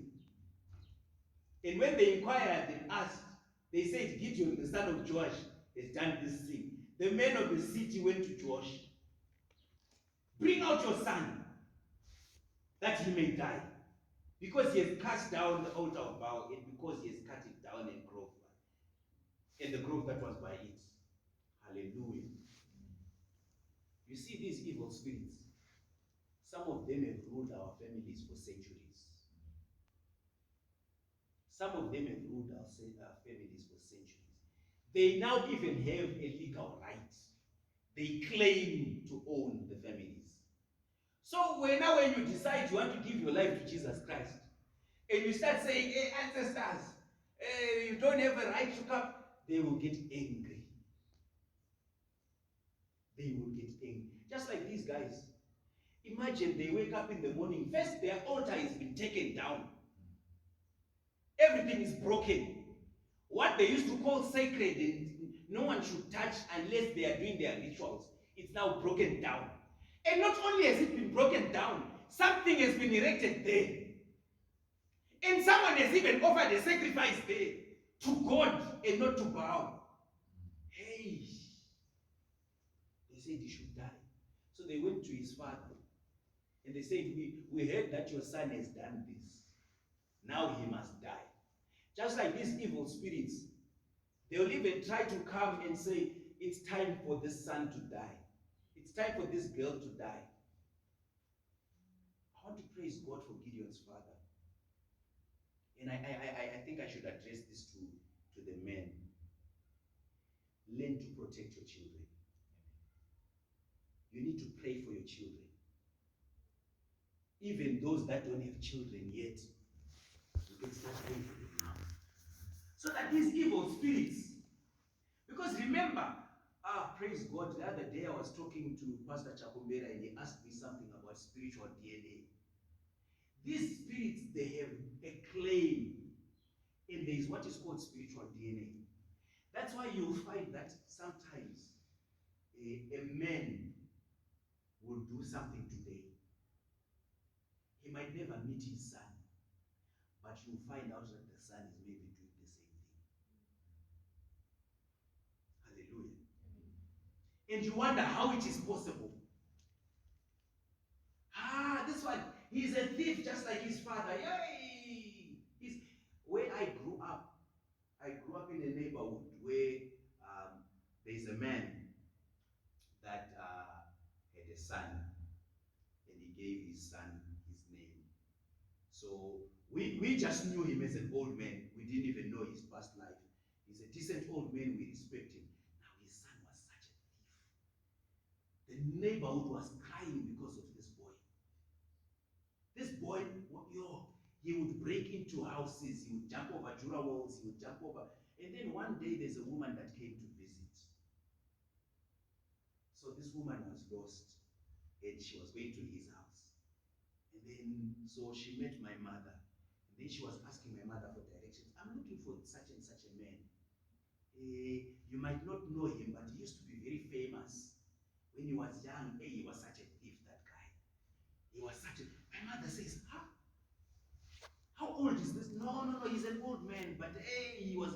And she said the name, so the name kind of confused my mother because my mother thought she's talking about the son. She was like, then now my mother's like, no, we do know of a boy who is a thief that the whole neighborhood is crying about. But this boy he's just 20-something. And then she says, no, he's not 20. I'm talking about if right now he's probably over 50. And then it just happened, it dawned on my mother that, so this means that even his father was also, and these things happen because of the spiritual DNA. The spirit will then lay claim on. So as a man, once you give your life to Jesus Christ, it is your right to stand on the door, stand at the, we call it the gap. Standing at the gap, interceding on behalf of your children as well. Because if you fail to alcohol, your children will fall to alcohol as well. If you fail to adultery, your children will fall to adultery as well. But you need to stand at the gap and pray for them, that the same addictions that used to struggle will not also touch your children. Hallelujah. If you were a liar, your children will most likely become liars as well. I remember with Pastor Chakombera, we talked about Abraham. How Abraham would go and say, no, it's okay, this is my sister. Hallelujah. Imagine he would lie about his own wife and say, no, it's my sister. Oh, you want to, okay, you can take her with you, it's fine. But guess what? His son Isaac, same story. Spiritual DNA. Spiritual DNA. These things do exist. I know people don't preach about it, but they are real and they do exist. So now, here we have Gideon's father standing in the gap, saying, this is enough. You guys might have threatened me before. You might have coerced me to compromising. Maybe I was not perfect in the eyes of God, and I used to do certain things because I was scared of you. But you are not going to get to my son. Maybe I should have been a man of valor, but my son is going to be a man of valor. And guess what? This strength of standing against all of these people is also automatically transferred to his son. From becoming a man who only breaks down altars at night to a man who goes to war during the day. Glory be to God. And Joash said unto all that stood with him, will he plead for Baal? Will he save him? He that will plead for him, let him be put to death while it is yet still morning. If he is a god, let him plead for himself, because one hath cast down his altar. Therefore, on one day he called him Jerubbaal, saying, let Baal plead against him, because he has thrown down his altar. Hallelujah. So this became his name. So Gideon was now called Jerubbaal. And Gideon also proved that Baal is useless, because like his father was saying, but if Baal had power, surely he should have done something to my son by now. Why do you have to fight for Baal? Doesn't he have power to fight for himself? Hallelujah. Then all the Midianites and the Amalekites and the children of the east were gathered together, and they went over and pitched on the valley of Jezreel. And the Spirit of the Lord came upon Gideon, and he blew a trumpet, and Abiezer was gathered after him. And he sent messages throughout Manasseh, who also was gathered after him. And he sent messengers throughout Asher, and unto Zebulun, and up to Naphtali, and they came to meet him. These were the sons of Jacob. So the sons of Jacob then started having children, and the children became tribes. So when they say Asher, they're talking about the tribe of Asher. When they say Zebulun, they're talking about the tribe of Zebulun. Or Naphtali, the tribe of Naphtali. They became nations unto themselves. And Gideon said unto God, if you will save Israel by my hand, as thou sayest, behold, I will put a fleece of wool on the floor. And if the dew be on the fleece only, and it be dry upon all the earth besides, then I shall know that will save Israel by my hand, and thou wilt save God. And it was so, for he rose up in the morning, in the morrow, and thrust the fleece together, and wring the dew out of the fleece, and bowl and full of water. And Gideon said unto God, let not thy anger be hot against me. I will speak but once, yet he prove, I pray thee. But this ones with the fleece, let it now be dry upon the fleece, and upon all the ground be dew. And God did so that night, for it was dry upon the fleece only, and there was dew all the ground. Hey, I love this part. This is the part where we're talking about confirmation. When Gideon said, God, if it is really you sending me, if it is really you sending me, I'm going to put this fleece here.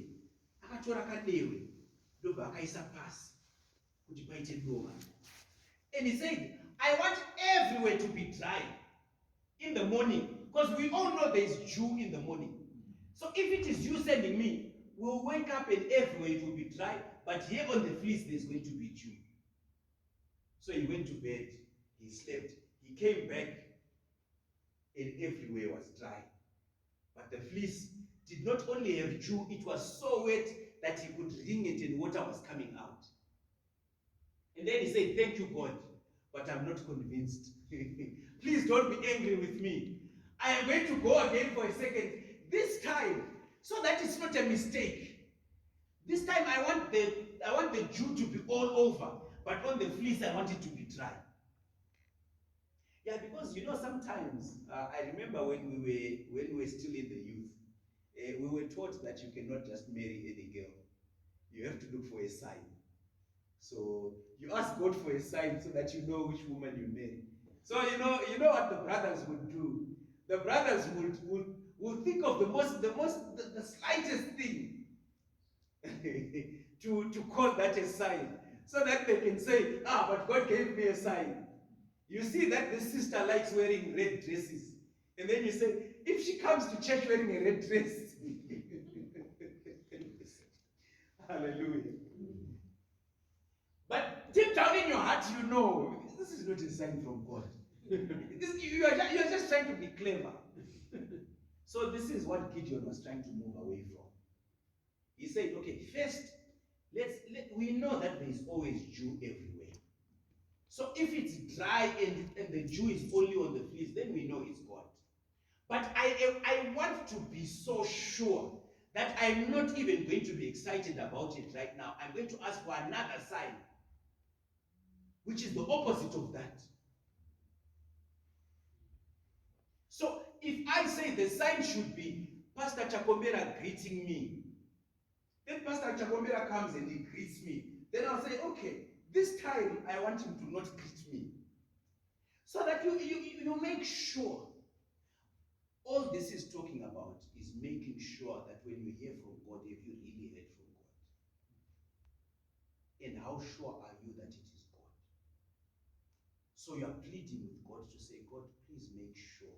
I know you are certain, I know you are sure, but I am not. I am human. So help me, convince me, so that I now know it's definitely you. When I started this journey, I used to suffer from doubt. I used to be attacked by doubt so much. So God would speak to me. And at the time that he's speaking, I'll know this is God. But then after a while, I'll start thinking, what if it was my imagination? Was that really God? What if? There's a day that I even asked myself, what if I'm going crazy? Because I remember saying this, I really remember saying this. I asked myself, you know those crazy people, they don't know that they're crazy, right? To them, they think they are fine. And it's us who see them and we know they're crazy. And I remember asking myself, what if I'm losing my mind? Maybe I'm crazy. Maybe, how do I know? It's not just my imagination. So that's when I would then do these kind of things and ask, God, if it is really you, then this is going to happen.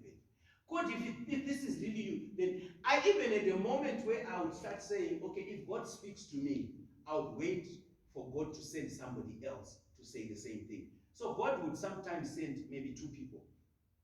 God would say something to me, and then somebody else, maybe someone in Durban, would say the same thing. And then someone maybe in Midrand or in Zimbabwe would say the same thing. Then I'll say, okay. Sometimes I'll even have maybe 3 people confirming the same message. Then I'll move and then I'll say, God, I'm sorry. I know I took long, but you know my heart. It's because I don't want to sin against you. Until God started building my faith, until now I know I can be even in my sleep. You wake me up in my sleep. If God says something, I just put on my coat and immediately. Even when I'm preaching right now, I've had times where I'm preaching and God says, okay, it's enough. And then you'll see, sometimes, I think to those of you who now know, sometimes I could be in the middle of a sermon and I'll say, okay, that's enough. Yes. So make sure, when you say this is God, make sure it is not a sin to ask for a sign. It is not a sin. Even as I'm preaching right now, it is not a sin to say, God, this man is standing up in front of us. He's saying he's a man of God. He's saying you sent him. I don't know. I was not there when you sent him. Show me. It's not a sin. It's not a sin. Show me, God, is this guy really a man of God? What if he's just some guy trying to crook us? It's allowed. It's allowed. Go and pray to God. I remember there's a lady, I'm not going to talk about her name. She's leading a church somewhere. We were talking about something and I said to her, no. You go and pray to God. Because you said you talk to God. Go pray to him. What he has said to me, I know he said it. But you don't know. So you go pray to him so that he tells you what he has told me. So that we both know that it was God. You need to be that confident. So yes, go and ask, God, is this man really a man of God? Did you really send him? Or it's just his imagination? Because you see, why I'm doing this is, it's easy for people to just say, yes, we'll follow, but they're not convinced in their heart. That's when you have problems. Yesterday we were talking about chichikiso. In Shona we call it chichikiso. In English maybe we'll call, what is it called? Chichikiso is what? Reverence. Yeah, maybe reverence or fear. There is a level of reverence that you should have when it comes to the things of God or to a man of God. Sometimes in the church we have a problem where people do not have that level of reverence. Why? It's because people are not convinced that this is God. People are not convinced that this man was sent by God. I would rather, before anything, people first make sure. Because once people know that this is God, they will have reverence. Once people know that this man was sent by God, they will listen. People will not even sleep when you are preaching because they will know that this is coming from God. And when you tell them, listen, do this, they will do it with reverence because they will know it's coming from God. But if they are not sure, they will just, that guy, I remember I talked to one guy and he said, hey, but what if it's just your emotions? There's no reference there. So this is what Gideon was showing. You need to pray to God and say, God, give me a sign. If this really is you. Because some of you will believe you're listening to God and when it's not God. Anyway, then Jerubbaal, okay, before we proceed, hey, praise the Lord. The Holy Spirit of God has just told me something again. Last week we preached about something and I need to repeat it. I don't know, maybe it's for people who were not here last week. The Spirit of God, unfortunately, has certain people that have been chosen by God and certain people that have not been chosen by God. I don't know if this was a sermon from Tuesday or Sunday, where we were talking about those that get confirmation, but the confirmation is leading them to destruction. Where I gave the example of the spirit that was sent from heaven. It's a spirit that came from God, given a mandate to deceive. And we are living in an era where there is a spirit that has been released. There are a lot of churches and a lot of people right now, a lot of people who want to worship God, who think they are Christian, who have succumbed to the spirit. It happened to a king called Ahab. God said, the time has come in heaven. The time has come for Ahab to die. I want Ahab to die. But how is Ahab going to die? He's a king. He's well taken care of. He has doctors. He has nutritionists. He has people who are feeding him. You know, like the presidents of today. For a president to die is a difficult thing. Because they're well protected. Unless they are poisoned or something. So God is saying, I want Ahab to die. So how are we going to kill him? Then the spirit said to God, I am a lying spirit. I am going to go into the prophets because I know Ahab trusts prophets. So I am going to infiltrate the prophets and I'm going to make all the prophets give a prophecy. But the prophecy will be a lie. The prophecy will be, Ahab, go to war, you're going to win. But it is within that war that Ahab is going to die. Then God says, good. Well done. Proceed, you can go. Remember, everything that happens on earth, God would have allowed it. Even the devil, when he does something. This sermon started off with talking about the locusts. You remember, to those who were paying attention, who do you think the locusts would have gotten power from? It's because God would have allowed it. That's why we're saying don't go against God. Because it's only after you go against God that he allows the locust. Just like the devil, he cannot touch you until God allows. So the spirit was allowed by God. Ahab brought so many prophets. I don't know how many of you know how many the number of prophets that were there. 400. Hallelujah. This man reads his Bible. And all of them were prophesying with that spirit. That's why I do not even listen to people based on the number. Hallelujah. You can have 400 men of God saying the same thing. If God tells me something different from them, I don't care. I don't listen to them. The fact that God has said this to me, I will stick by that.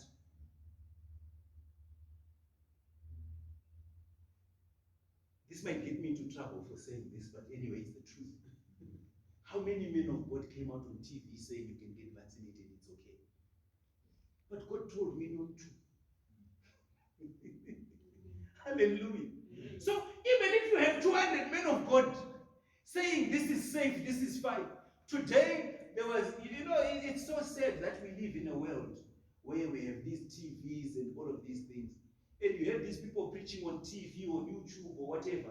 And they never say, because this is not a real man of God, we're not allowing him to preach. They'll just say, he says he's a pastor, he can preach. People will be talking about, smoking cigarettes is not a sin. It's okay. You can even smoke before you preach. All of these things. I'm like, if you say that, that's you. I will go with what God has told me. So they all told Ahab, go to war, you're going to win. Go to war, you're going to win. Go to war, you're going to win.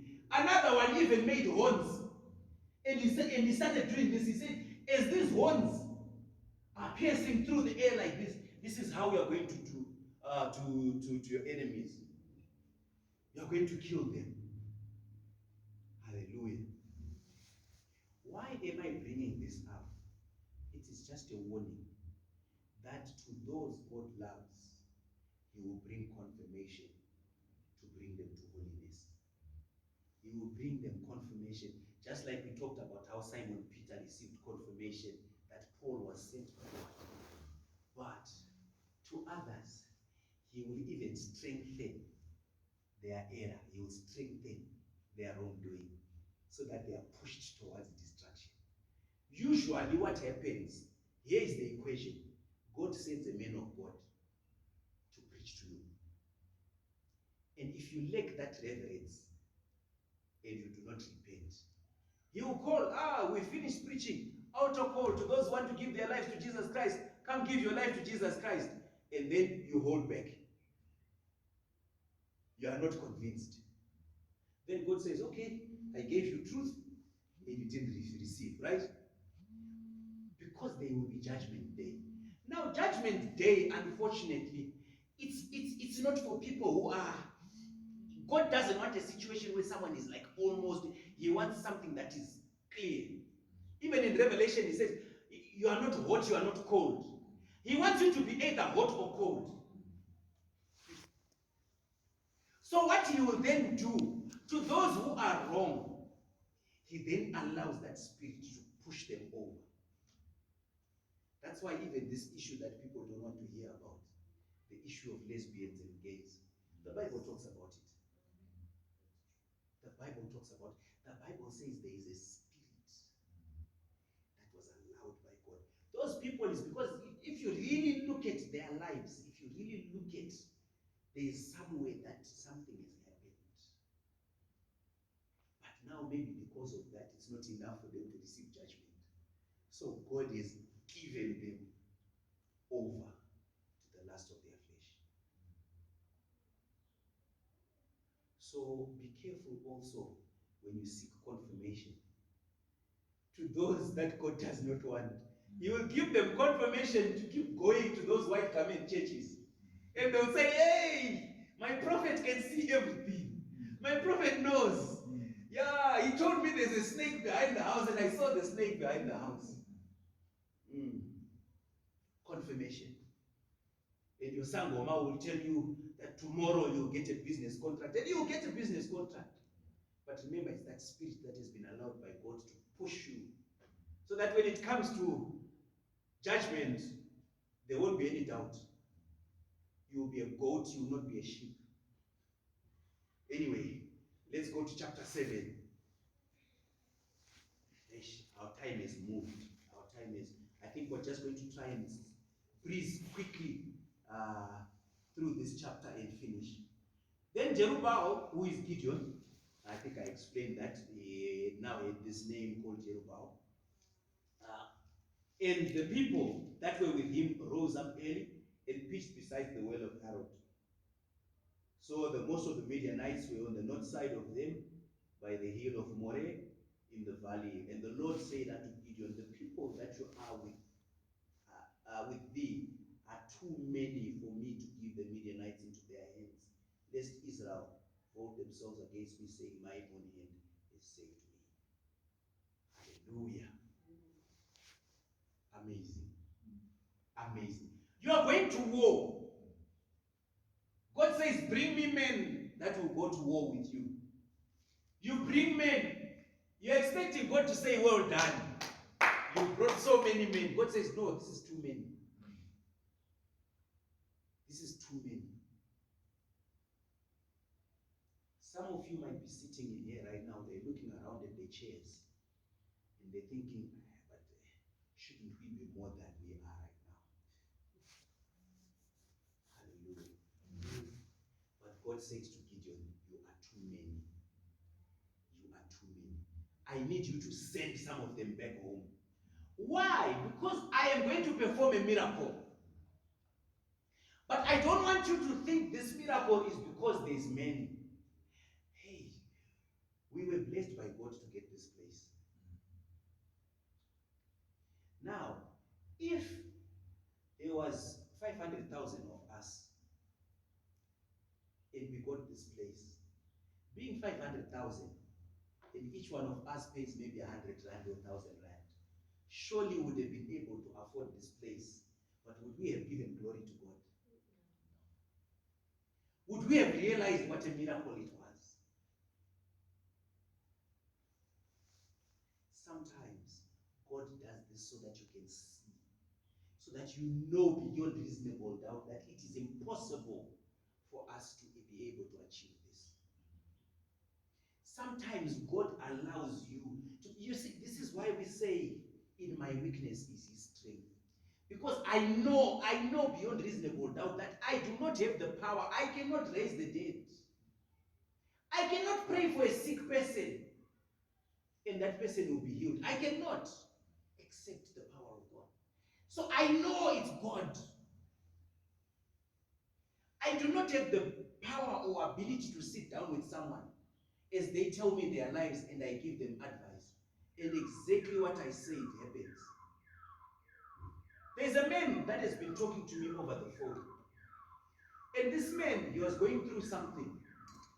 I said to him, listen, your problem, you think is a problem, but it's not a problem. Take your phone this person. He says, I've never talked to this person before. I said, it doesn't matter. I said, phone him. He says, but you know, the last time I spoke to this person was more than 5 years ago. And when I spoke to him, this is what happened. This is what I said, phone him right now. This man has got the solution to your problem. And then I advised him against something else. He didn't do it. Then I said to him, I'm not going to talk to you until you do what I said.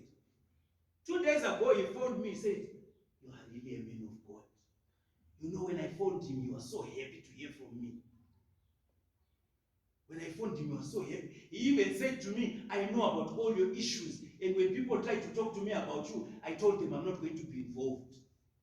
I want to hear directly from you. So now tell me, is that my ability? There are so many examples I can speak of, but I don't want to bring glory unto myself because some people might think it's me. No, I'm talking about the power of God. And this is why Gideon was told, you are too many, send them away. Now therefore, verse 3, go to proclaim in the ears of the people, saying, whosoever is fearful and afraid, let him return and depart from the Mount Gilead. And there returned to the people 20,000. 20 and 2,000. And they remained 10,000. So he said to them, is there anyone among you who is afraid right now? If you're afraid, go back home. Hey, 22,000 people. Like these guys came and they said they're going to war. I don't understand. Hallelujah. 22,000 people went back home. When they were asked if anyone is afraid, they went back home. So when they left their houses, where did they think they were going? You can see sometimes we invite people to church. And I was talking about this. The Spirit of God has been really hammering on this. We invite people to church, but we've got to be careful about the people we invite to church. Some people are scared of us. Some people are too shy to admit that they don't want to come. Some people will say, okay, I'm coming, but they don't want. And some will even come and sit, but their heart is not there. We've got to be very sensitive to such things. We've got to be very sensitive. Those we have invited and they've been here before, from now on, let's leave them. If they want to come back, they will come back. If they don't want to come back, leave them. Because some people will come here because we forced them. You don't see that you forced them. But in their hearts, they're thinking, that guy is an apostle. If he's a man of God, if I say no to him, what if I die? Okay, let me just go. But his heart is not there. I would rather somebody comes here because they love God. I would rather somebody comes here because they want to hear from God.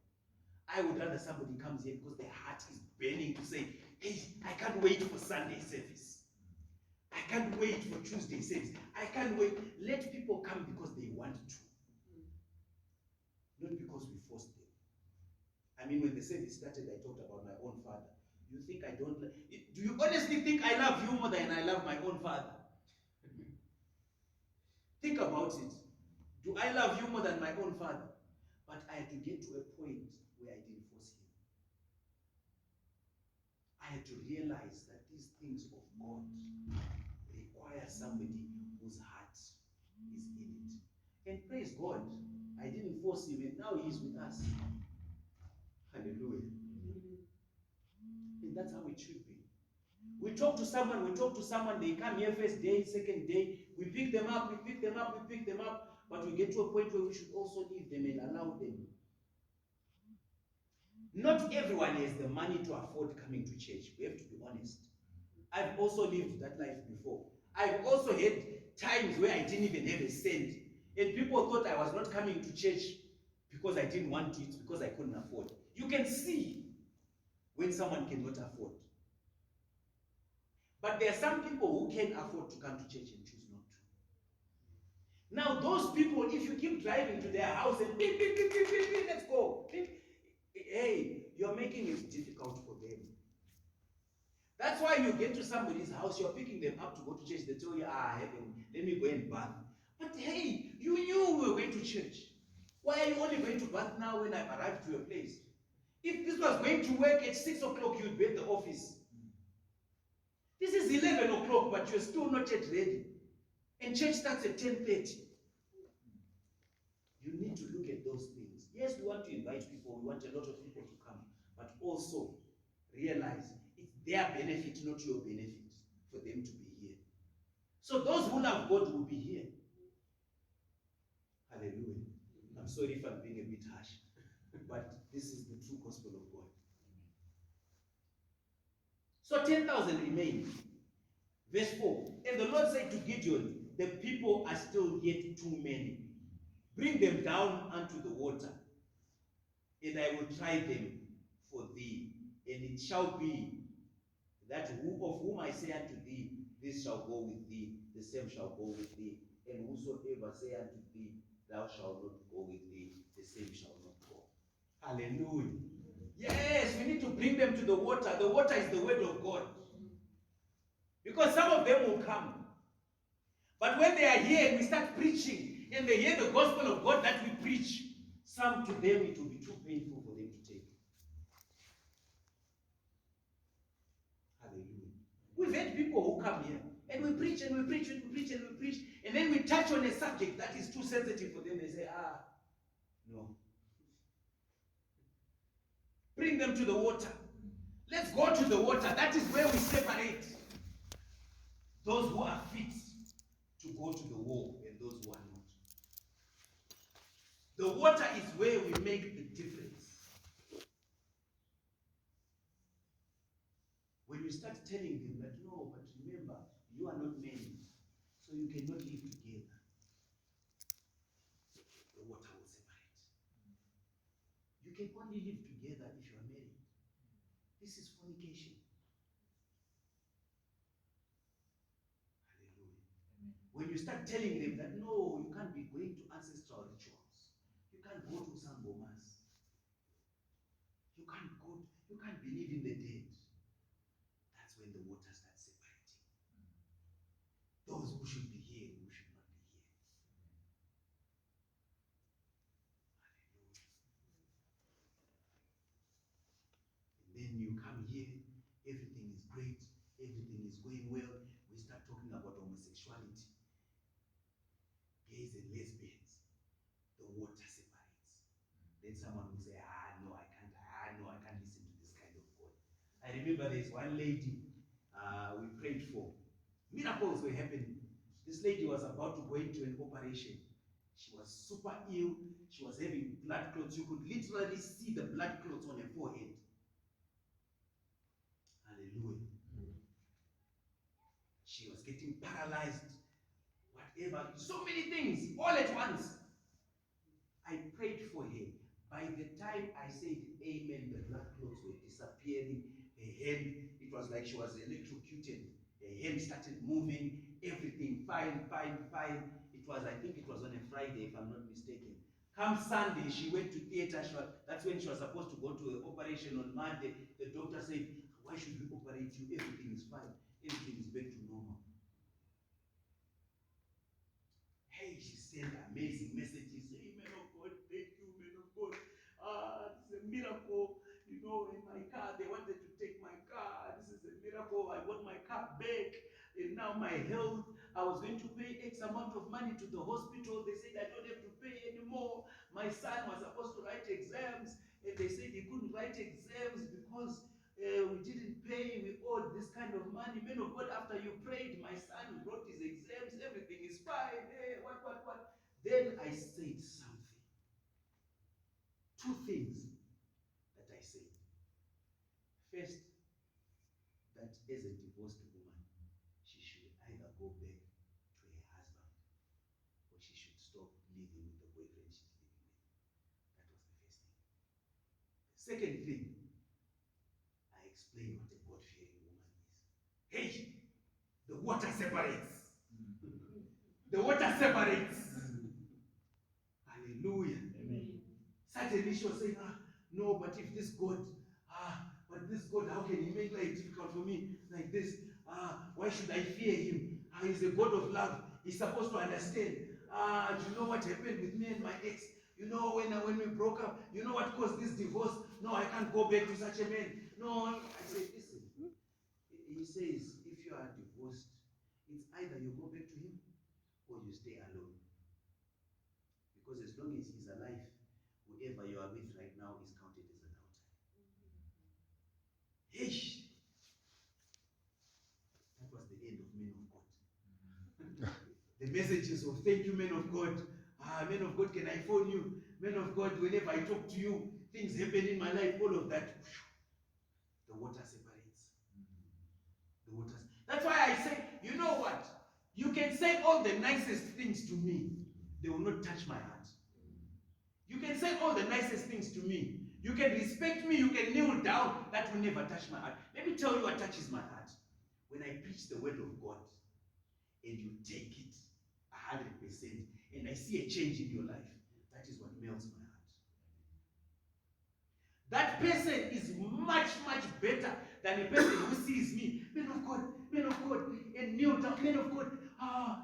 No. You receiving the word of God when I preach, and I start seeing it working in your life. That is what touches me. Hallelujah. Amen. So he brought down the people unto the water, and the Lord said unto Gideon, everyone that lappeth of the water with his tongue as a dog lappeth, him shall that set by himself. Likewise, everyone that boweth down upon his knees to drink. And the number of them that lappeth, putting their hands to their mouth, were 300 men. But all the rest of the people that bowed down upon upon their knees to drink water. And the Lord said unto Gideon, by the 300 men that lappeth will I save you, and deliver the Midianites into their hand, and let all the other people go, every man unto his place. So the way you receive the word of God determines who you will be in the kingdom of God. What you do when the word of God touches you determines whether you're going to be in the kingdom of God or not. Kereke ya Mwari, the anointed church of God, is only of the kingdom of God. When the word of God comes to you, what do you do? How do you take it? Do you receive offense? Do you become upset? Do you feel offended? Do you feel attacked? Or do you find a reason to cry to God to say, thank you, God, for highlighting something that needs to be changed? Yesterday we had a very good sermon about the tongue. The lady that was preaching said, you know what? The man of God preached about the tongue, and I cried to God about my tongue. Here's an attitude of someone who, when the word of God comes, you are not seeing yourself being attacked, but you're seeing yourself being changed. You're seeing something in you that needs to be changed, something that needs to be addressed. That is how you receive the word of God. If I am in adultery, and the word of God talks about adultery, I should see it as an advantage to say, at least God addressed something before I died.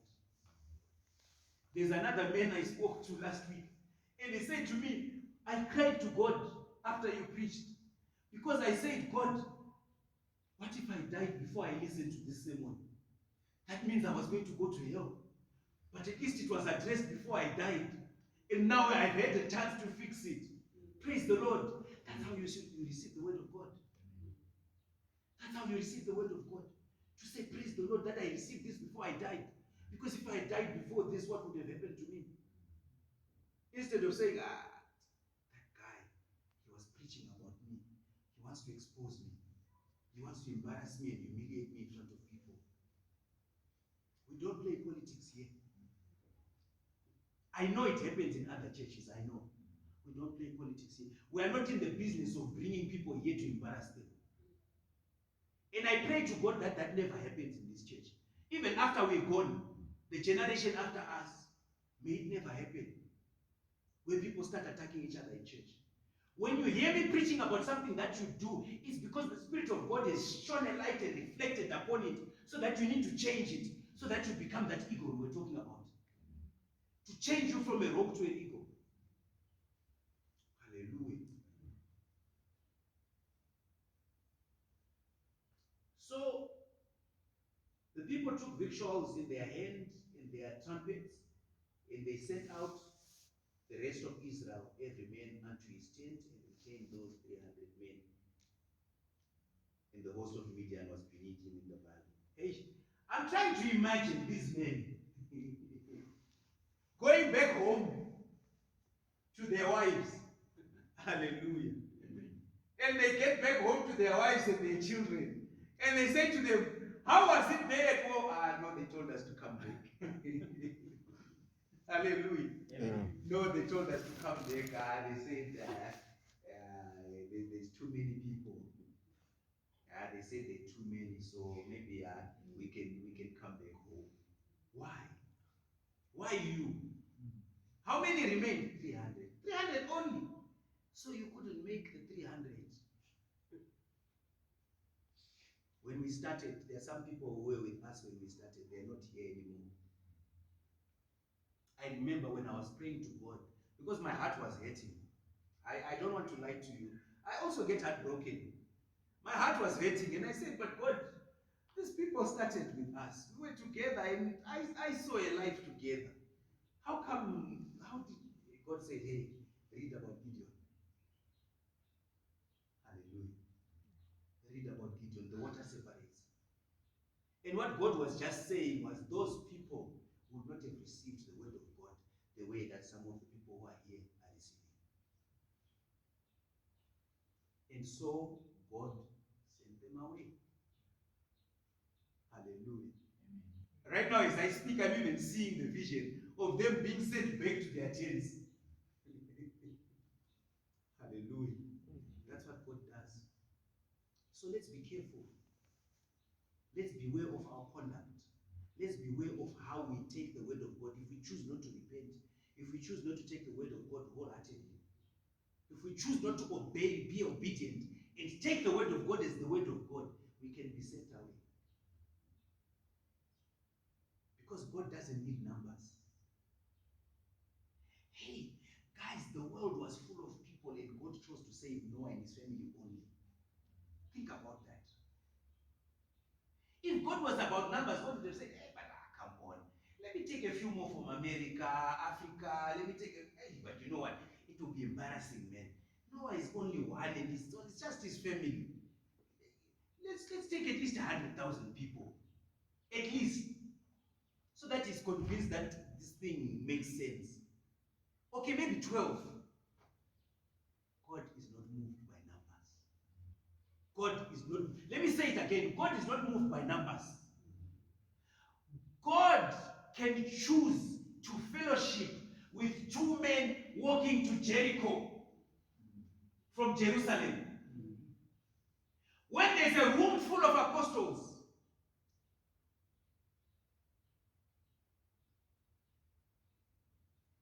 hallelujah.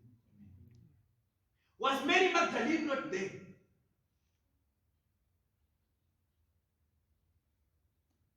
God is not moved by personalities. He's not moved by names. He's not moved by titles. Even this business of being called an apostle, that's why you never hear me calling myself an apostle so many times. It only started yesterday when the Spirit of God said something about it. God is not moved by titles. He's not moved by personalities or by numbers. Those two men were talking about Jesus Christ, and that was enough for him. And he appeared there. Right now in here, I am happy that we are whatever number we are. But I am telling you, if you choose to not come back, don't think the Spirit of God will not visit us because you are not there. And you need to have this mentality also. And it should push you to also want to be here. Hey, if I ever lie to myself one day and choose not to attend service, thinking that because I'm not there, hey, God will still be God. God will still be God. God can even raise someone to stand up and preach a better sermon than me.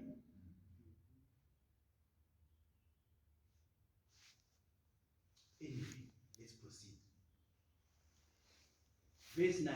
And it came to pass the same night that the Lord said unto him, Arise, get thee down unto the host, for I have delivered you into thine hand. But if thou fear to go down, go thou to Phurah, thy servant, down to the host, and thou shalt hear what they say. And afterwards shall thine hands be strengthened to go down unto the host. Then he went down with Phurah his servant unto the outside of the armed men that were in the host.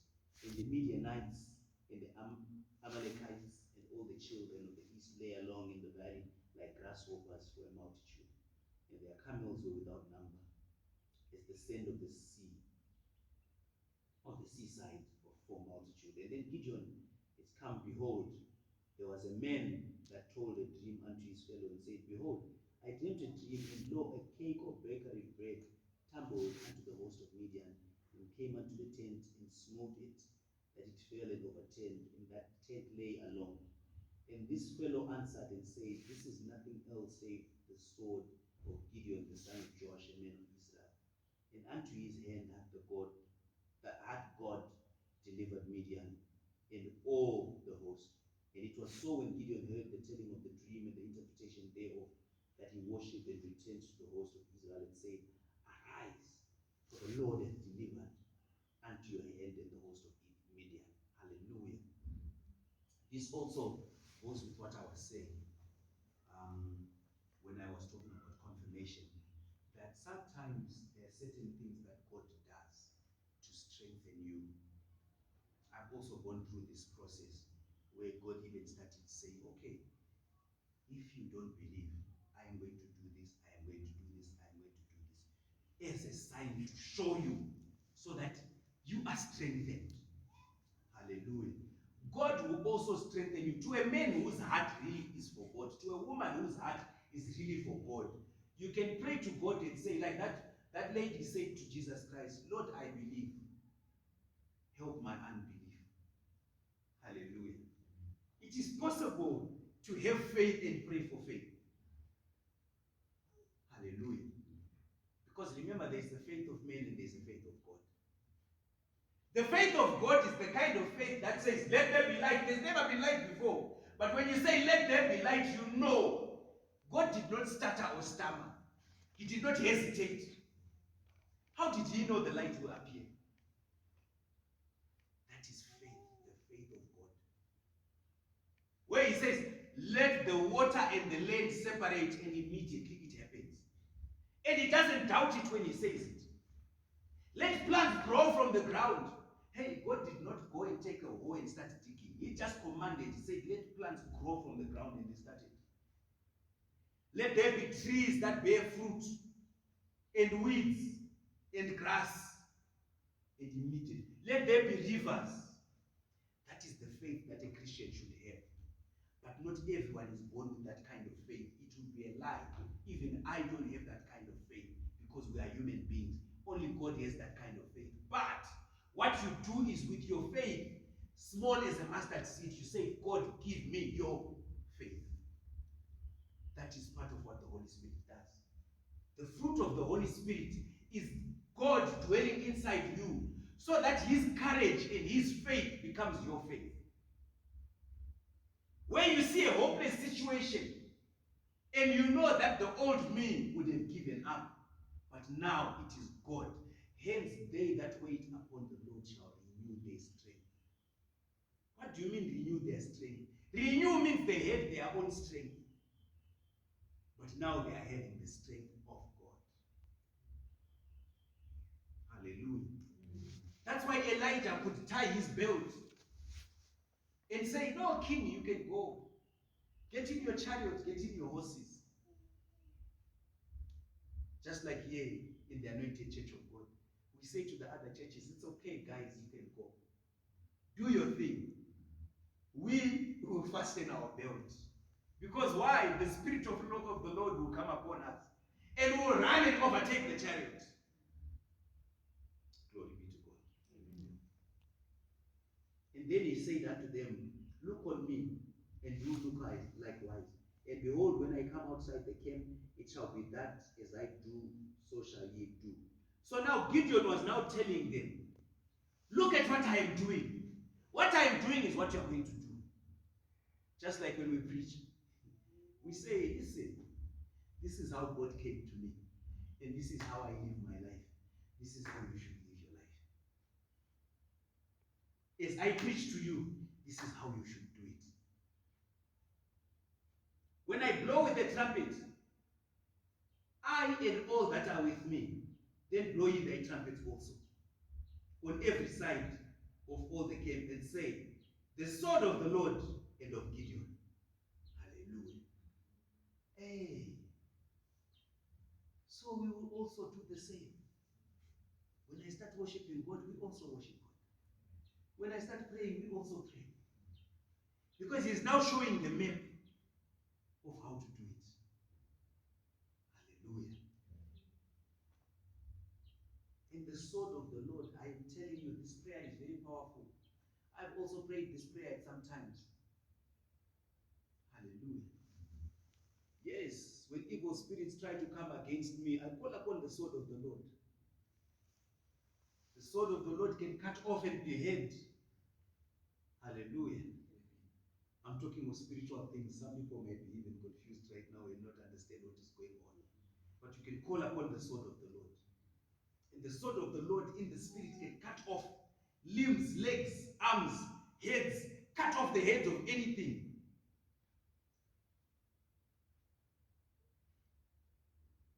So Gideon and the 100 men that were with him came unto the outside of the camp at the beginning of the middle watch, and they had but newly set watch, and they blew the trumpets and brake the pitchers that were in their hands. And the three companies blew the trumpets and brake the pitchers and held the lamps in their left hand and the trumpets in their right hand to blow without. And they cried the sword of the Lord and Gideon, and they stood every man in his place around the camp, and all the hosts ran and cried and fled. And the 300 blew the trumpets, and the Lord set every man's sword against his fellow, even throughout all the host, and the host fled to Bethshita in Zererath, and to the border of Abel Meholah, unto Tabbath. And the men of Israel gathered themselves together out of Naphtali and out of Asher and out of Manasseh, and pursued after the Midianites. And Gideon sent messengers throughout all Mount Ephraim, saying, come down against the Midianites and take before them the waters to Bethbara, Jordan. And all the men of Ephraim gathered themselves together and took the waters into Bethbara and Jordan. And they took the two princes of the Midianites, Oreb and Zeb, and slew Oreb upon the rock Oreb and Zeb. And they slew at the winepress of Zeb, and pursued Midian, and brought the heads of Oreb and Zeb to Gideon on the other side of the Jordan. Hallelujah. May we please all stand. I can see time is